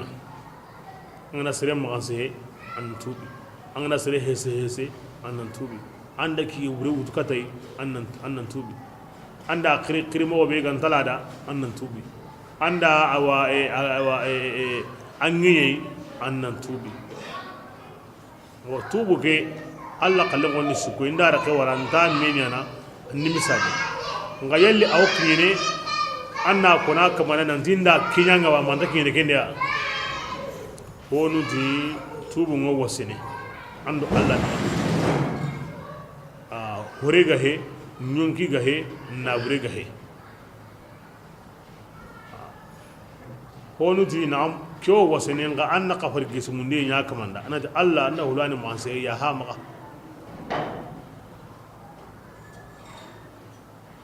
honu gadi ai anna kara anna da hulani quran manse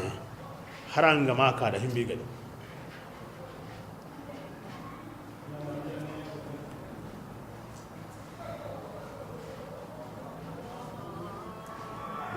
igara himbe nu bugadi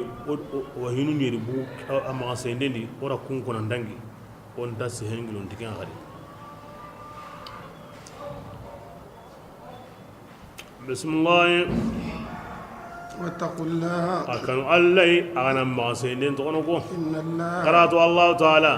تواب tubu diga nyeni wa hinna nyeni ngana tubi awan tubuli gal يا أيها الناس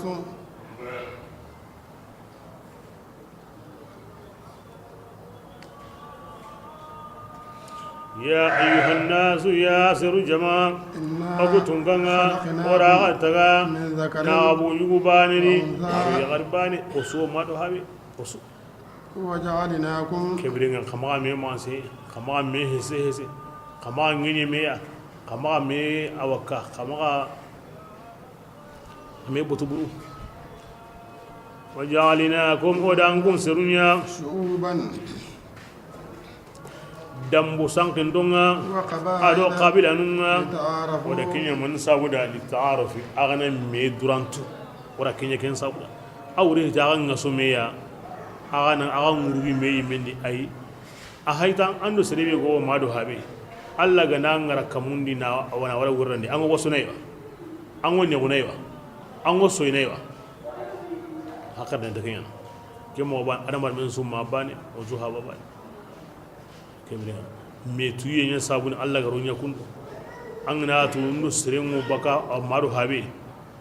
ma ona habe ai mona mai ma oso ka bane di ma oso kunda bane di ma o debi bane ma ona jamani bane di hadi ta'aruf bo kenni kenga a qabla oguni ke qabla yayi kuni ke qabla yayi oguni ke qabla yayi kebrenga ana meriya ana me kanu ana Allah batu domi oranya kinya kanema naga bugu medi kembal Allah ma hadama de mum bugu medi nani nanti on pasume oranya kin kanema ogo meri na mobe aranya kinya kanema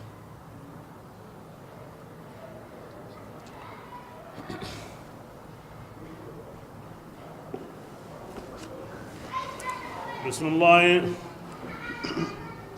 إن أكرمكم agana tu nandi aga ho qore إن aga ho الله dare Allah taala ndini kin aga ho Allah kanana ngade إن الله aratu Allah taala عليم ayani to ananga خبير ayani yingana nga hati inna akramakum litawkid aha anga aga suga ndabu ho bane ni himbe go kan Allah dinan ta hinan basara ago kadi maago kundadi maago debeya maago jamane adamar mun yi min naga an ga wato ho kan Allah ya dinan daga ko Allah cikin yan fasara ake mo ya di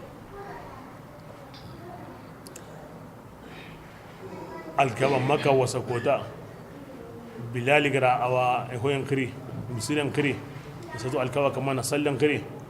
utab ibn usayd alhamdulillah nge hawalle nge manya jondi hasibun hisham muhammadu mahota na kita make kare binne sahal ibn amr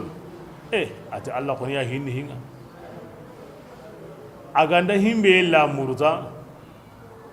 aywa aw ken yillana yani kesun tigade digame abu sufyan ati ngi gonda hokoni nginda hoko muhammadu kamanga ken ni nay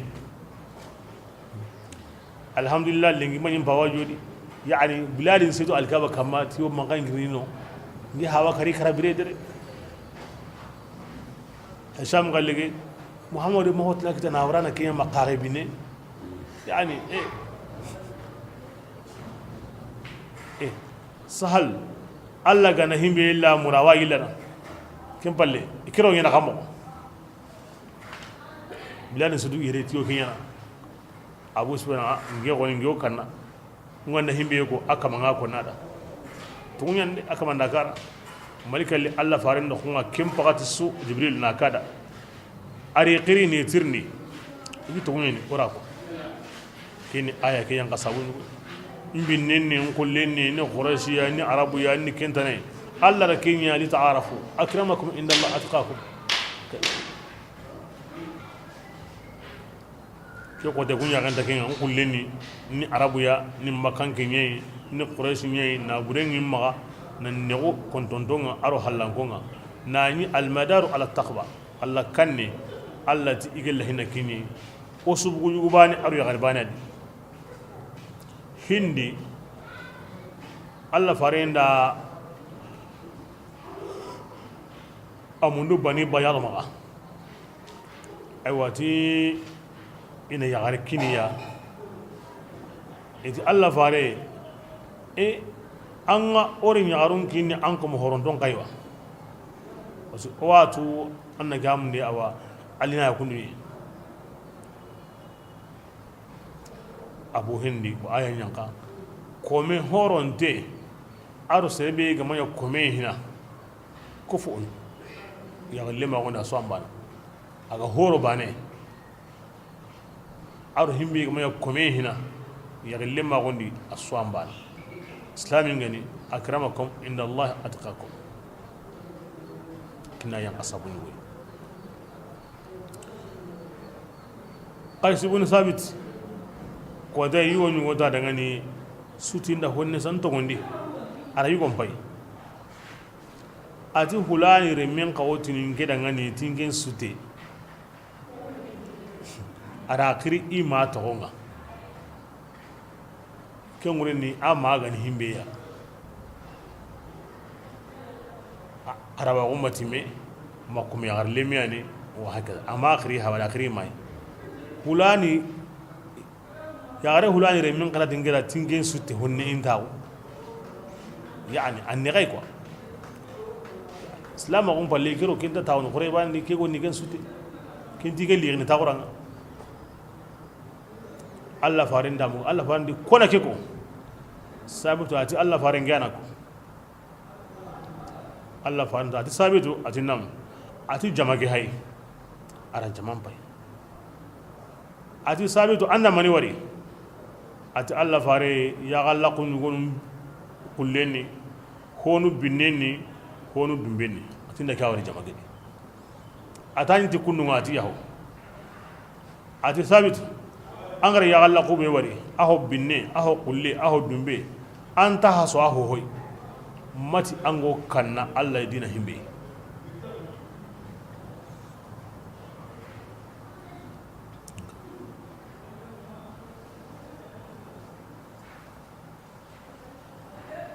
de kian islam ang façon tagon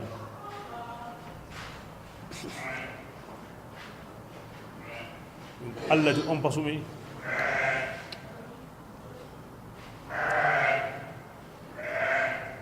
bismillah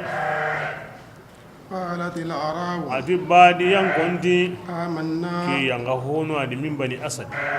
iti okunya liman ka yemunga otongoni قل an wotini ku dangani لم amanya تؤمنوا mu'mina nga hinane ولكن kasa قولوا aga wotini أسلمنا onya islaminga wa islama onya kasa mu'mina unga akida amanya mu'mina hina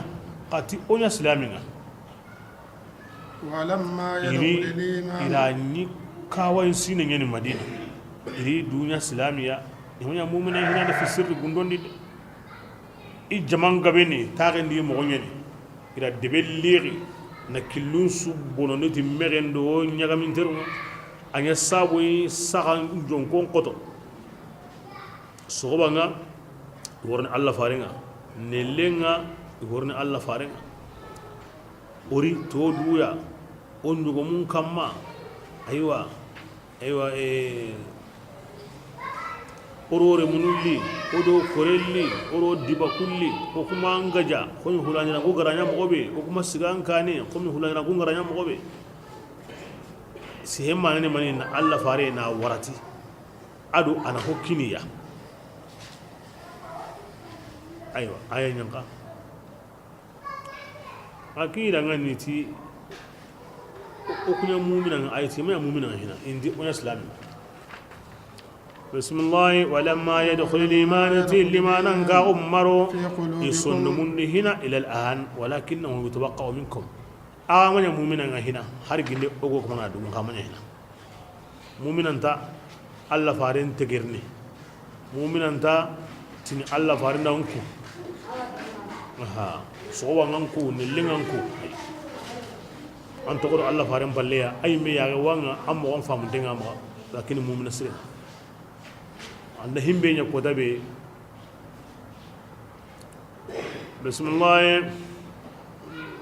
وإن تطيعوا illa wanda Allah batu adi faran batu لا يلتكم شيئا konne suntan na gasinai illa kullum barajinga Allah ta'ala kafara nan yini to munda nunda hinna nan yini إنما annama المؤمنون mu'minanu kubinu wa mu'minan yimeya الذين kunni yammunye iga to munni ta Allah bani na gunga adi faringa ثم لم kem balle يرتابوا imasi kalimanan ka gunni وجاهدوا kem balle ila jihadinya ti na burunga adi yimeni nyonginga Allah ta'ala dina ngurgi killende kuyemmu kutigiji wani tundunga kuganati amanna kibira keni tungu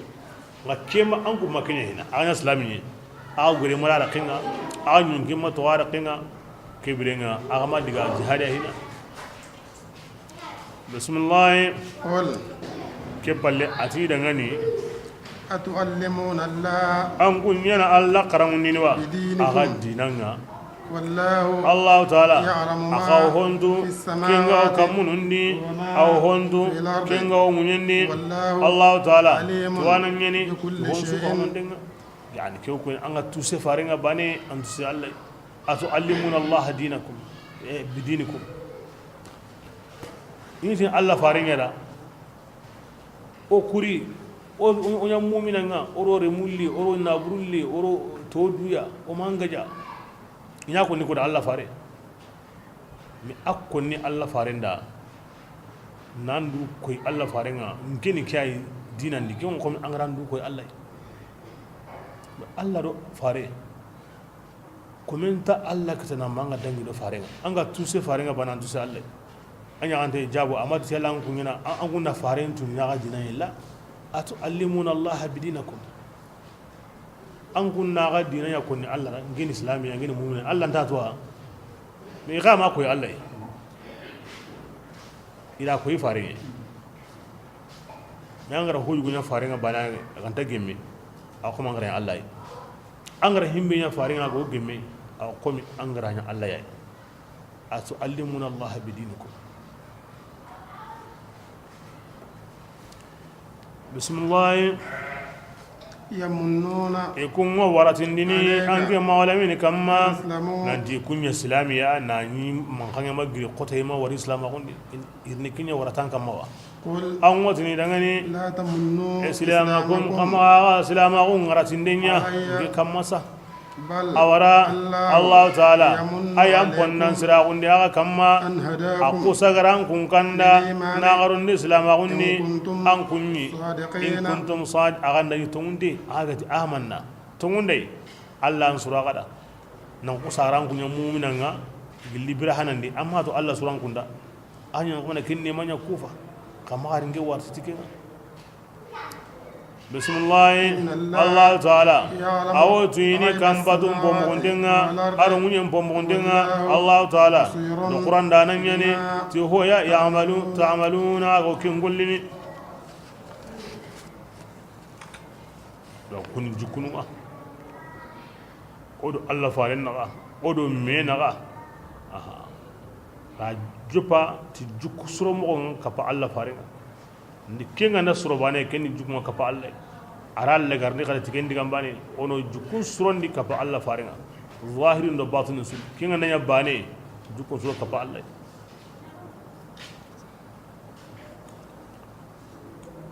bismillahir rahmanir rahim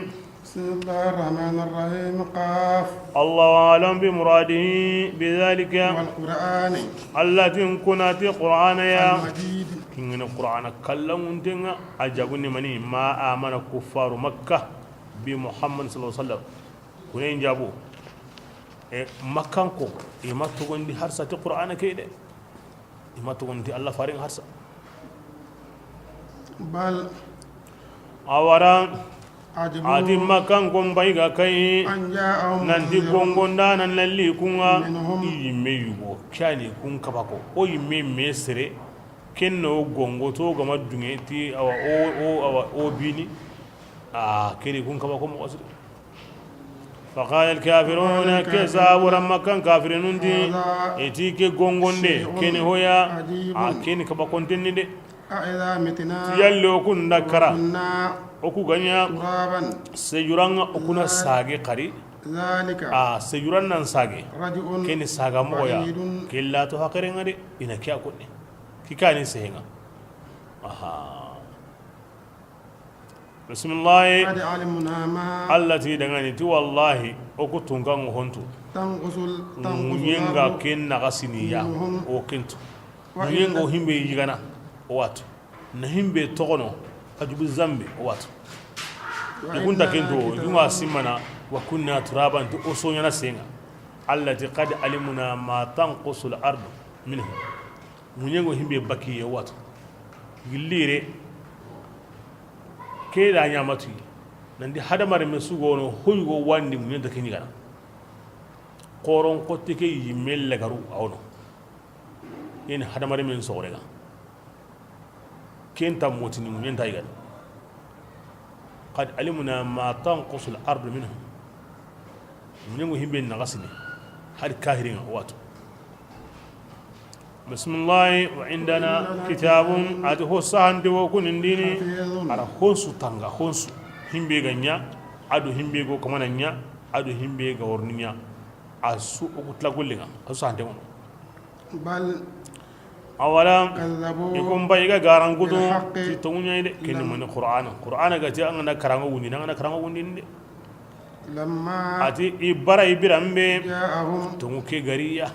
فهم ikum bay alla fadundo qur'ana khibare ni wahidi مريج hinu kuyi mewo me nyamini ikun mego muhimbe ni konni kunyi menda me kitana mudi taribini wo me sampana anti gijan katana anti korotendana anti sugana ayo ku gani hinu ya kuyi menta gemme sere banya tanya na ke hilonga kuyi me banum banen ta me hayni hoyi inta gemme hidi besu ma kudi besu ni garante sere banya ro yana honu hille himbe no hildi mi ganta gemme wa fi amrin marij ikun me go kono himbe ma an kudo qur'an ro allah farindi kum pinu yimme wo me sampana inya mi temo me din tagi me hidi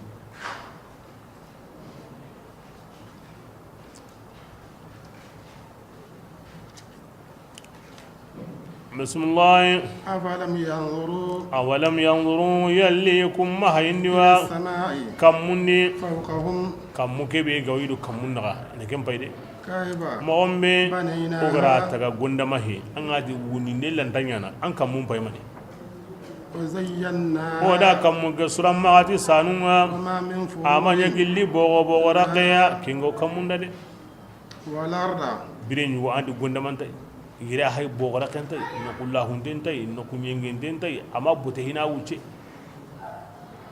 wala radi munyen ngai na ken ngai مددنا oda qabamba وألقينا oda رواسي giri sabatin don siri munyenni وأنبتنا ko yan senundi munyenni gilli no ne bezuya ken paramparengari hay munyege hay anan tatum bay gidu yitum bay sokum bay flor num bay kona kenya allah bismillah تبصرة wara kenya mani sawra tabsiran minna yani tuyindinde aro fahamundinde gilli oya konuya wa zikra وذكرى aro wajunde konuda لكل komin عبد sudangani منيب kingo sage ni kata allah angana kamun bay na fundi honum bay na munyan bay anna fami anna tuyi anna ngari anna waji bismillah ونزلنا معه ogo tunganna ji yankani bakata gulenga مباركا jige khairinga benni de فأنبتنا oran جنات na onun senundi ti jige ya حب aro الحصيد hata hom punjenga والنخل ora tamaron nun senundi باسقات kungille gillengani لها طلع awa addi awa yingire me wota maron dangani مديد ken kitra setundenni nga tamaron jombo mbay jombo ke holona kutuba kahina ngana hangana bani anna kutu nungare nandiga a narinya sukunwa na gabondi jombo bane kilo numani me ana boy bismillah رزقا oda kunya warjagaya للعباد alla komundangani وأحيينا ora بلدة debe ngarindi ti kammekeya ken kanti kantenyi الخروج ati kaburum bakenga ذلك ke mogani de kago bane ga kinyan joni bani hakarante anta sikana guni ne kari gunne su kaba hankenda su diga asu kose kose yitu amut na sukara kamin ngala wina kamo bismillah كذبت قوم نوح atimma yalla alla faram butemura aha am butemura kima jonganga ati aywa yahudu surun garan kutu قبلهم isukane وأصحاب ati الرس rassi dungonunga garan kutu kun gidenya ni gide yugo idi honu sinino daba gumu nyani ni borin batuno alla da haqiqatiya ibara وثمود aro samudiran gon garan kutu وعاد aro adiran gonda hudu garan kutu وفرعون fir'auna garan kutu ni musa loti surun gara garan kutu وأصحاب gelle الأيكة dungonun da shaibu garan kutu وقوم aro تبع tubba surun ka ay mislamago ari surun kiri ibara kiba tubba hiti annabi nimiya ke farehe كل honunji annabi nimi nyani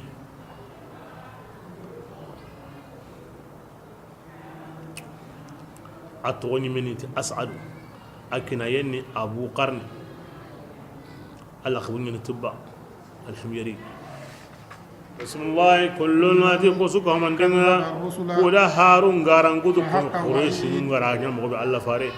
ati alagare kamo ngi yange gongonde nyanya ange gongonde nya wajibi kamade kin mani yangan kate nyanki kamma ken ansun min ma li allah fare ti khallike bismillah أفعينا ngedi oku kondowa بالخلق ti tagande hana hananga la kimbirenga tagande hananga mo kondondi hillandin to kanyana بل ikun su ton isu wotini ti oyani taga anga ti allah ran taga ara ku taga nga tagande hillandi kam woni anga o kondono sakakin afa ayina bil khalq al awwal o kondo tagande hananga nan tambiwa kenga manya kuda hillandin ka kendo tampindini kendo kanyana ken hakaren dalle nyimi kini nan nyanga kata oyi me hakarunga oyi me watu ko ni honda bari ta hananya koteni ganan sage gari ganda koto de yo kini nan nyanga kata o hakarenga oyi me go him famu mo be odo me na kembal allahi idha arada amran an yaqula lahu kun fayakun bismillah bal awara hum adi makan kunga iwosika nyamiri illi tagandegeya kengani tagande kurumbanga ولقد خلقنا الإنسان kida ngani o ko ana ada ngani min no nen daga o ko tunga ngo hondu anyen kinga weche wechene tikem posu ga mondenga ونحن ana to ko tunga nga o yantinta kata sere ti to من nga حبل dina الوريد sondo mendo iyetu kacenga aqrab ilayhi yani bil ilm on tinta ada mare menga o tuago dina sondo mendo nyime be ga wawutuniya basa alla hontarno alla da honaga aya sirindengo tittaga hon suka mandenga honta hoko allai alla tindoyo komunga inda ahli sunna dungonu ma kinyani ittisalu tasarifihi fihim bihaythu la yaghibu anhu tarfat ayn sunna dungonu ma atin doyeni ayilanan kupaybe o hayken no gondi oga wonno ko onta hoqay ay medi wa huwa ma'akum ayna ma kuntum ago no ko igi allo kapara yani bi ilmihi titwa oga wonno ko wa warandendi o wa sagondi o wa lumundi anganta himbetu anganta kalama kello nyana kelanda ya kinya wa ko ni alla wota ko hon sunno kutu o suwa warandendi o suwa sagondi o wa lumundi ngobe galli ada o di kenya nyana ona kenya nyana o sentade o tigentade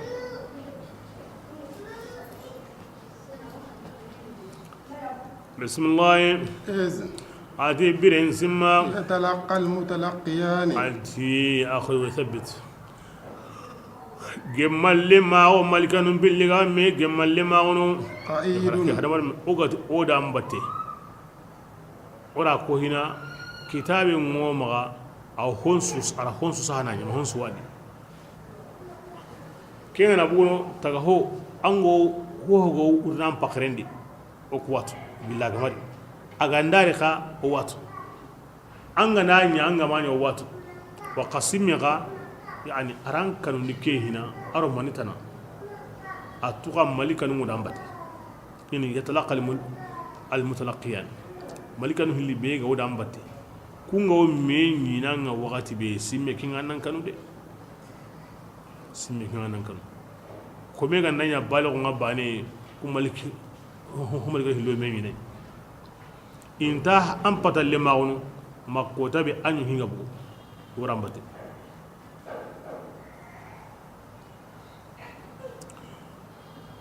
bismillah قائد atim ihilli taaqundenni عن اليمين dok awa ara mare men tayimbanginga وقائد ado عن ataaqundenni الشمال awa ando yimbanginga ما gere ari placinko aya banendi ari togonko raqib aro atid raqib kini banen togon atid arhingo aya banen yere ari no kungo banen uran tayinga banen uran no raqib uren maniya ken togon uren maniya awo golle be yana ngoda ambate kini raqib ya atiduni antanya nim palle ito woni kini bayan to woni ngoda ambate de bayan to woni antanya nim palle de awa ken qani awra ambate antanya na halle anta indan no yen ngoda ambate mo gobe antanya ni halle mo gobe ke mo bani yani anda anta indan no yen ngaron ko no ko wornon kendi an wodi ni tay ni no ge ni kutuba kan ni urayre an allo kenyana ita uran pai ito gon pai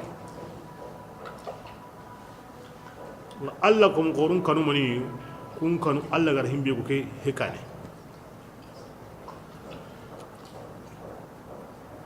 na'lamu ma tuwaswisu bihi nafsuhu wa nahnu aqrabu ilayhi min hablil warid muraqabatullah kun kanu kenyi mai hina dina da malika ko kallenga Allah wo kallu ni ke maniya iga ta tawato iga ta nyanya ko nta hokiya wi ike watu wa ko malikan wasana bismillah ما يلفظ adi kebirenga komenta ho su sirni bakira kendi من قول dilli digame o digame ya atungunda gare asobinda sange ajogando ananga kanne ma yalfaz angar ho sir bakalla kendi illa ladayhi raqibun ma ganta tanginda ana kiga wono ngene malika banen tonga عتيد aro hadara na kiga ganta yana himbe halle ma ga wono angar ho kalla kendi wono to akille makin gulle anu ho gabi ala ti honda sehinga kibe ayara sehenya goni gulle mbane hede sehenyi mi sahaban da Allah fare ati kebire nga sehen kana bure al sehen ga bure ne ya Allah fare ta dangani ko ana sirum bihi ni jahannaba maganta inene pata ho yani sehen nyam bonunta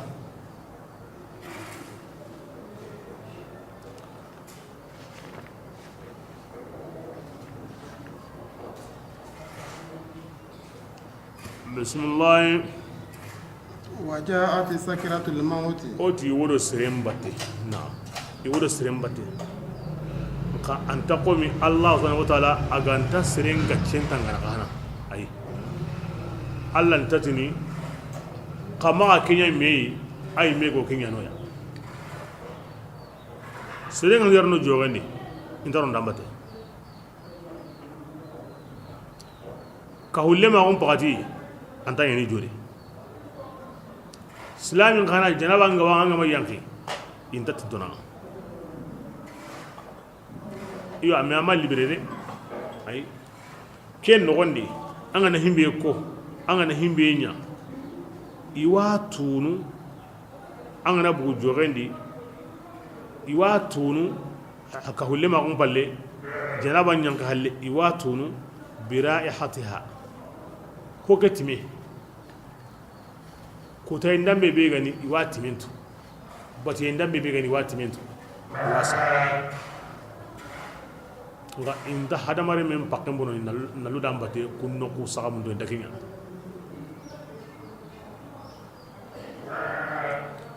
bismillah وجاءت سكرة الموت أجام باي كراو نيا كم مقدي لانغا بالغاو أتكو دام بتي أنك دام نيا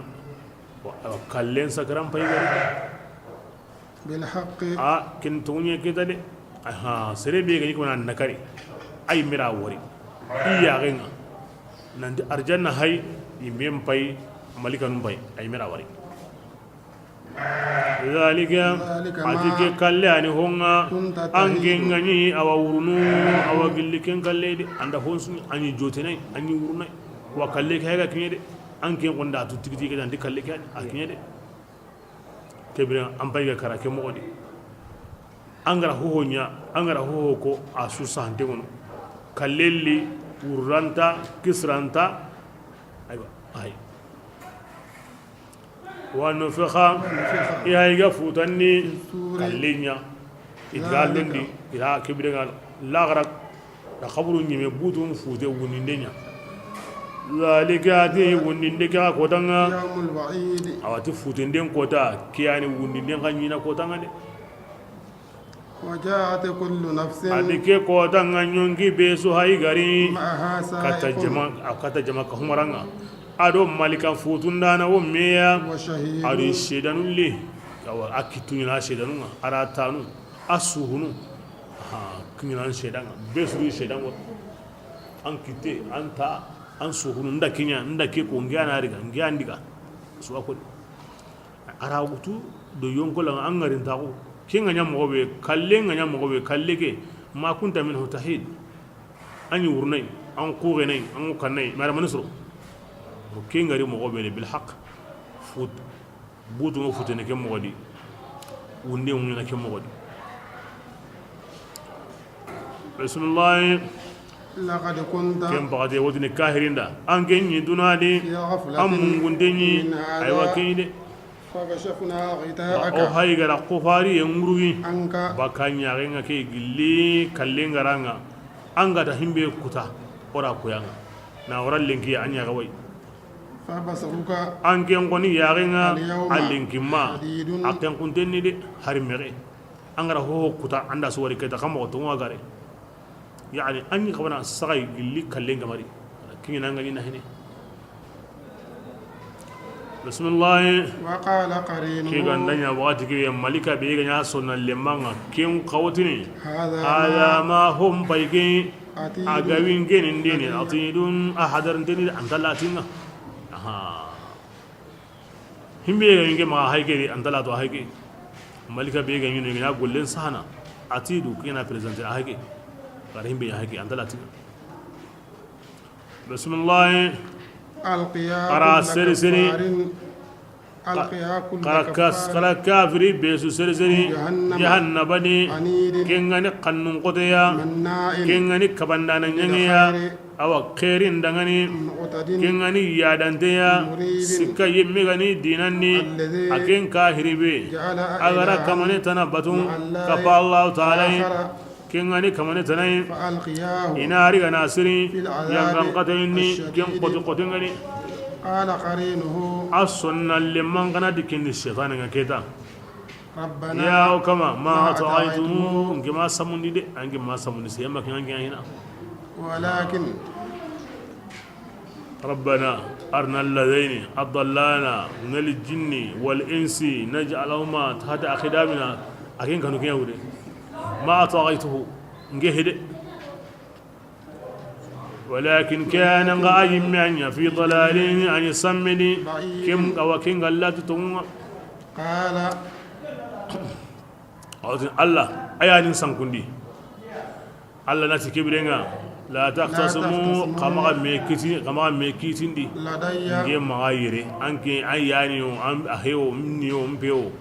kenta ho so nge magayire man sabuda qad qaddamtu abadinge alla kannanni kata dunadi ti gongonde ngade ma kaara gili dunadi nan ta ga maduni aga wurni ke digambane saga metarondi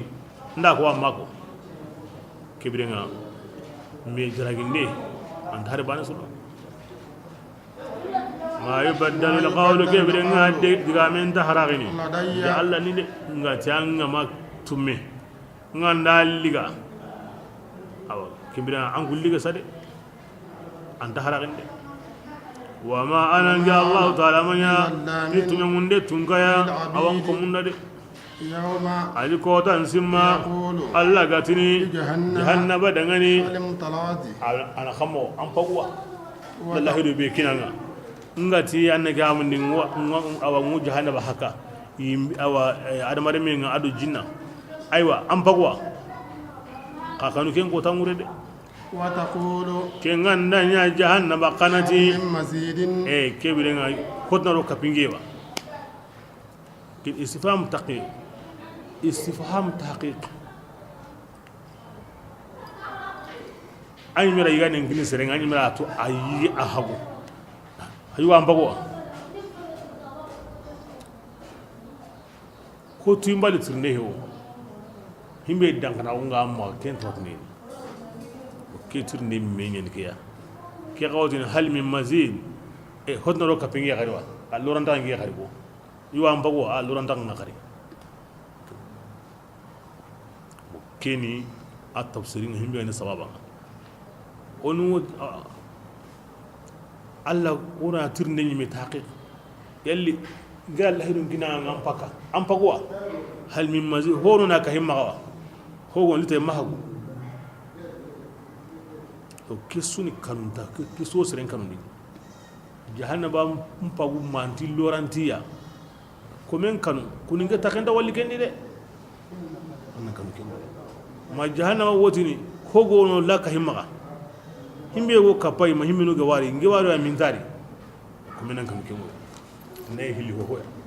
asuni no kanundi ay ko ta worni kyo konni wa ke jabi wunyana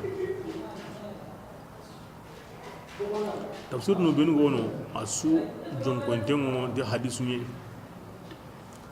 na alwala sallallahu alaihi jahannama tagilli iwo asiri nadi nasiradi awtini aywa ha kharaka himma hogo no kharaka hay makamar gore kallamunde agarai tambugundi na saga kama kem pakati awtini kuma tandaron taxun awase kem pakati aw nyukini medi alla yiminya halle ni tangara kama arjanna kanta gilli akutenga wono aworno nallu na kutendo alla wo taga honu ni wo tagana na kungaradi ba tiwa haka a honu tagana na kungaradi na hakatki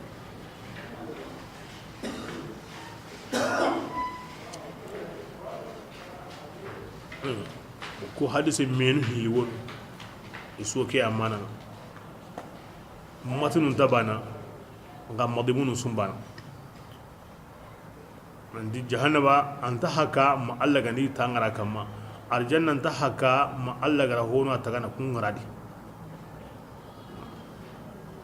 o gara kebe kon sa alla ta o gara himbe kon akitendi ado ata bo yendi kemmo bani yankon niire inda ahli sunna min al ashaira ويقول نقرأ على متشابه أو مذهب نهي اللي بيقولوا كين ينكوني مذهب السلف والخلف لا لمك هنانو ديكا كلي يكون منوندي أدو حكرمبا ديكا كلي كي منوندي هنانو انتي الله نسنوندا سهودا الله يعني تامغوتو أياني كتنتو أياني سوينتو أياني ينكامغونتو حكرمبا ننتي أو وري مندوني أرابون كان حديث باننتي قدم تامبكي باننتي الرجل تا أرونيانا قوم من أهل النار في علم الله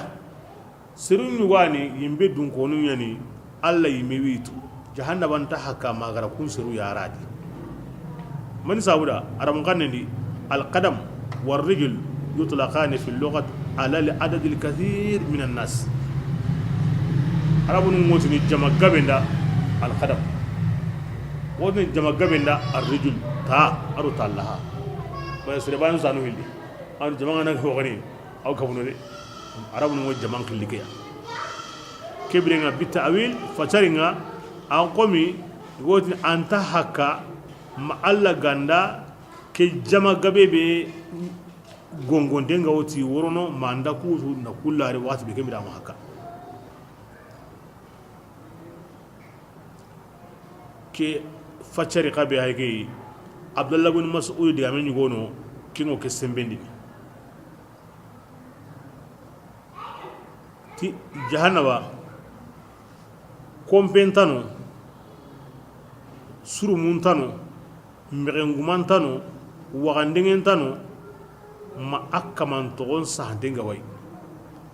hulani ya allo no ke wagandenge di na siditi ke sumu ya na sampati ke guma ya na wara ke kompedi asu kaman togon sahantenga ke birenga sauran suni kamanya duku himbe tuindenga o ti adresse complet asu ganda nyime wakati kebe hotona gantaga duki khari honguni den su soge asu wari roranga kem pagati zallat qalat la khadanat qat kem pagati tangandanu benugo malika tangandanu benugo jahannama wotini alla awase keta awase ho gawlorai asu serelladi asu hagu keta awase kem pagati ni jahannama na nyuqi kamma nanya ikama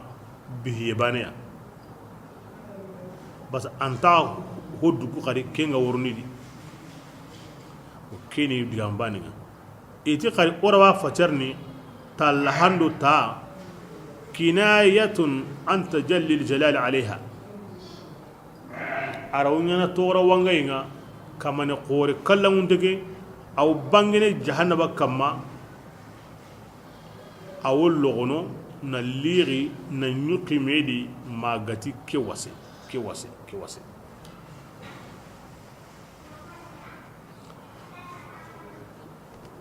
ma kesuna mani qata suhugan kaun qata baka Allah sunke nanti aw ilamu tugunen no ilang gore ngoni ti tanta Allah kitenta Allah yaqenta Allah no gonganta halinde kebrenga tikini garengi Allah imati tangiya imati kitengiya ya subhanallah ilam gore no ilam tunan go himbe goni inaroda ankendi ngego tabitu yoro kini indaro allati ita la madhhab at-ta'til hi wa huskawi reba madhhab at-ta'til ومذهب التجسيم وكلاهما باطل باني او نهنتم هي غونو لسل نسكوي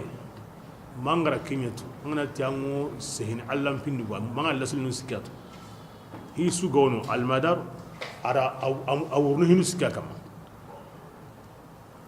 مذهب التعطيل تانتا يمي بلو كيتنتا يمي بلو اونتا كينتو na alla dura o baki mahangutunu nga ay megra mahangutunu be kida on taru ke nga anta gemmi kahana na alla kahana na ahate gangawo ko yili so haram teni ko yili so seringa na kahirina na alla awa degarre baki mahangutun sudi na duron to kinni kahira woni na ahate gangawo kana kenga ni kahira woni hemira manin to sunna dungunu ngar hillebe ko na hinkina yimi ayana moto ngenta moto wal arabun kan ngene arabun kan go mana be kinni kendo hate ganga o ke kan tabana na kim mana grek kum pilanto ibra ilam tu ndo ilam ko rengo himbe ko ni i awriani ogo osugo kite betu ogo ta betu ogo yaga betu ogo couleur betu ogo sakke betu ogo sikke betu ogo tare betu ina kenya katana bakka wa kenya i muradu mo gina ngata kento i muradu hiti madhhab ta'til ay kempiti muradu ya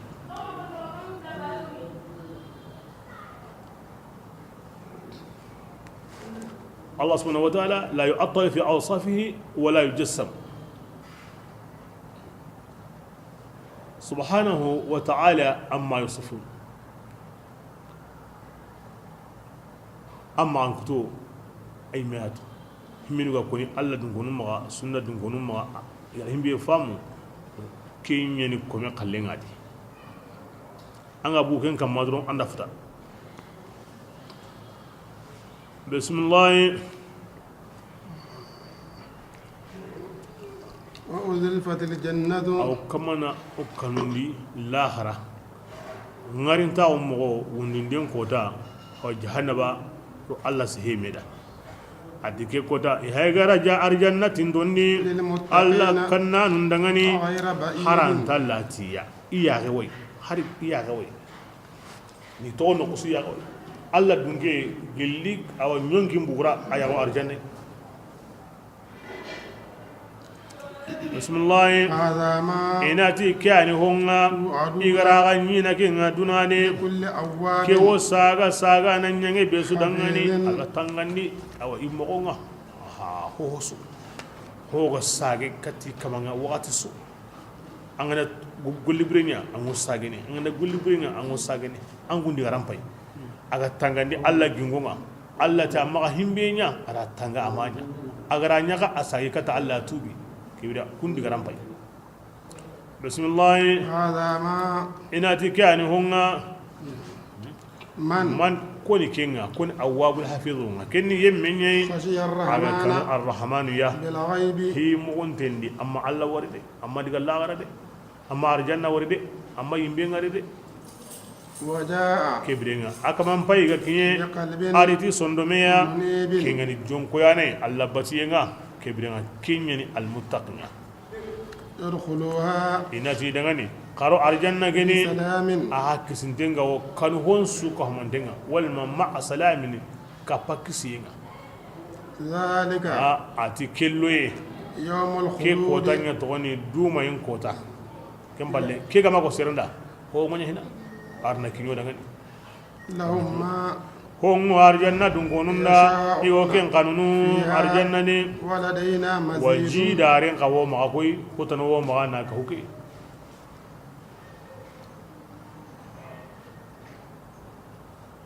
قلت يا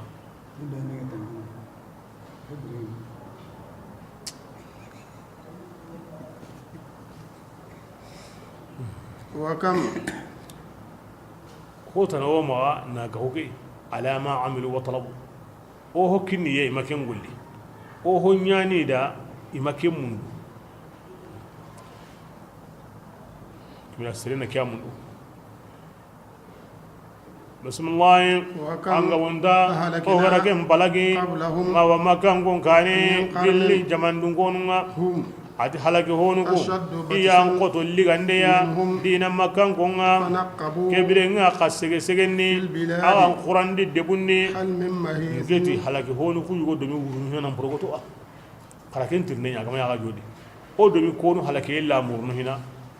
istata'u tamhisa iga katamulo sini bakoma halakin mundu kendo yana hina an kana ni hum ashaddu batsha iri iqoto yesu isembesu illiga mo buresu o kuma domi glido hoy hina iga katamulo sini bakoma ya kille mak nyangum bi ganti baka بسم الله إن لذكرى أنا تو واجين دي قورو كو كومبونني لمن يمي دغاني كان قلب سوندو مي غانيا كين كمان دغاني أو القسم ما غري تارون سيغني نواجون دي ترينكا وهو على حالي اكمانغا شهيد اسوندو مي غاونو دي بغي هيمان هي سوندو مي بالي هنا لمن كان له قلب او القسم هو شهيد ان في ذلك لذكرى كي دغامي كيو سري واجونو اسوندو غومي serebe taronda sondo menga wono kinga men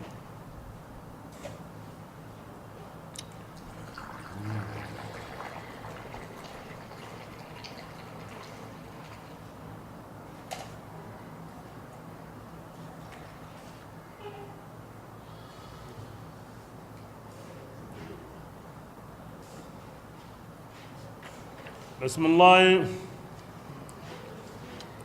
ولقد خلقنا abadi السماوات ogu tunkan tagandi kammununga والأرض ado munyenga وما ora ho taga kenga بينهما kammundu munyen nagandi في 6 أيام bitotummi wuce medi وما من لغوب awto alhadinga kata juma amanya gilli hatan kalleya kenga ro kumme mede tambiye mokta yahudi anti taganden job alhadi anyeme sibiti anyeme juma ti alla lahiya sibitin ko dama golle ke sabure hunda sibitin mutu allati la ma masana min lugu uma tambi me jango lahiya mun uma tambi yahudiya nun yani daiman wa allah ta ganka una tiken ko tanga tampi wastal qal arsh nango adiga sunya lagil arsh kama ayandi garandi ni diga men sagandi وما مسنا من لغة وما تنبيه حرا حتى بما حتى بموكتا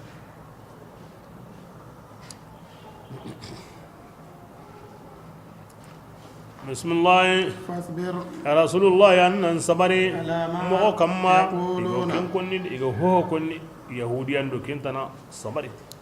وسبح أن سبحان الله كوني بحمد ربك أن كمان تيغاندينغا يعني صلي حامدا أن الله تيغا أن الله صلي أن الله تيغا قبل طلوع شيم الشمس بكين كاني كني صوبان صلي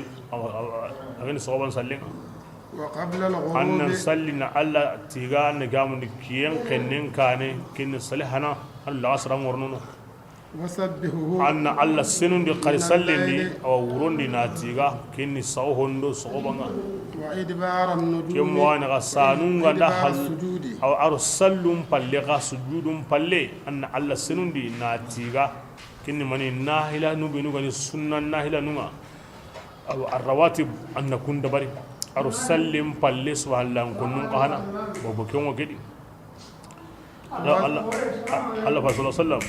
أي سبحان الله كني سبحان الله صلي سبحان الله تنجكرو سيكو الحمد لله تنجكرو سيكو الله أكبر تنجكرو سيكو كم وجمتان كبدو كبويا أو كمن تمن لا إله إلا الله وحده لا شريك له له الملك وله الحمد وهو على كل شيء قدير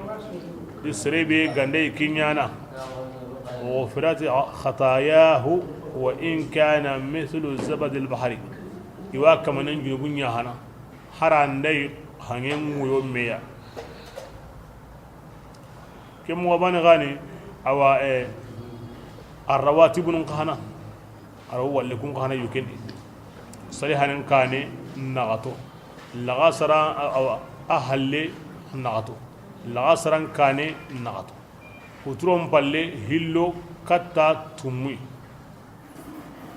ساقو غانا هالي أو نغطو ما قلنا هلا بينا لوانا ونقول الرواتب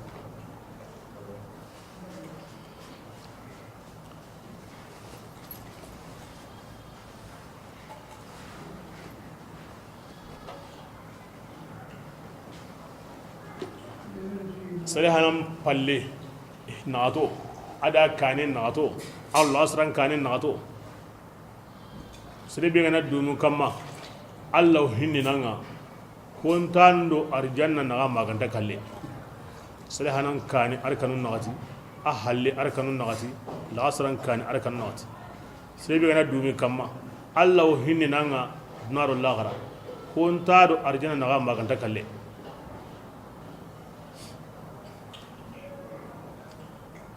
وترون صلي هالله أركن هاللي صلي أما باترام بيكو إيرو ترون نغا أو ينسابي الله يهين سريم مغا أو ينسابي الله وان كنن بورن بكاين بينا anda gulle yaga gulle bi abraje ngabe ngani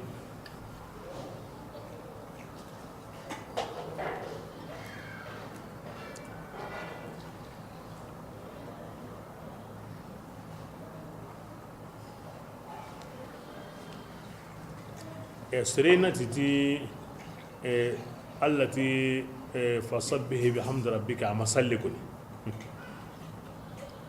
أسوأ لم كن يكون القرآن ودي يستمد مما التفسير بكمنيا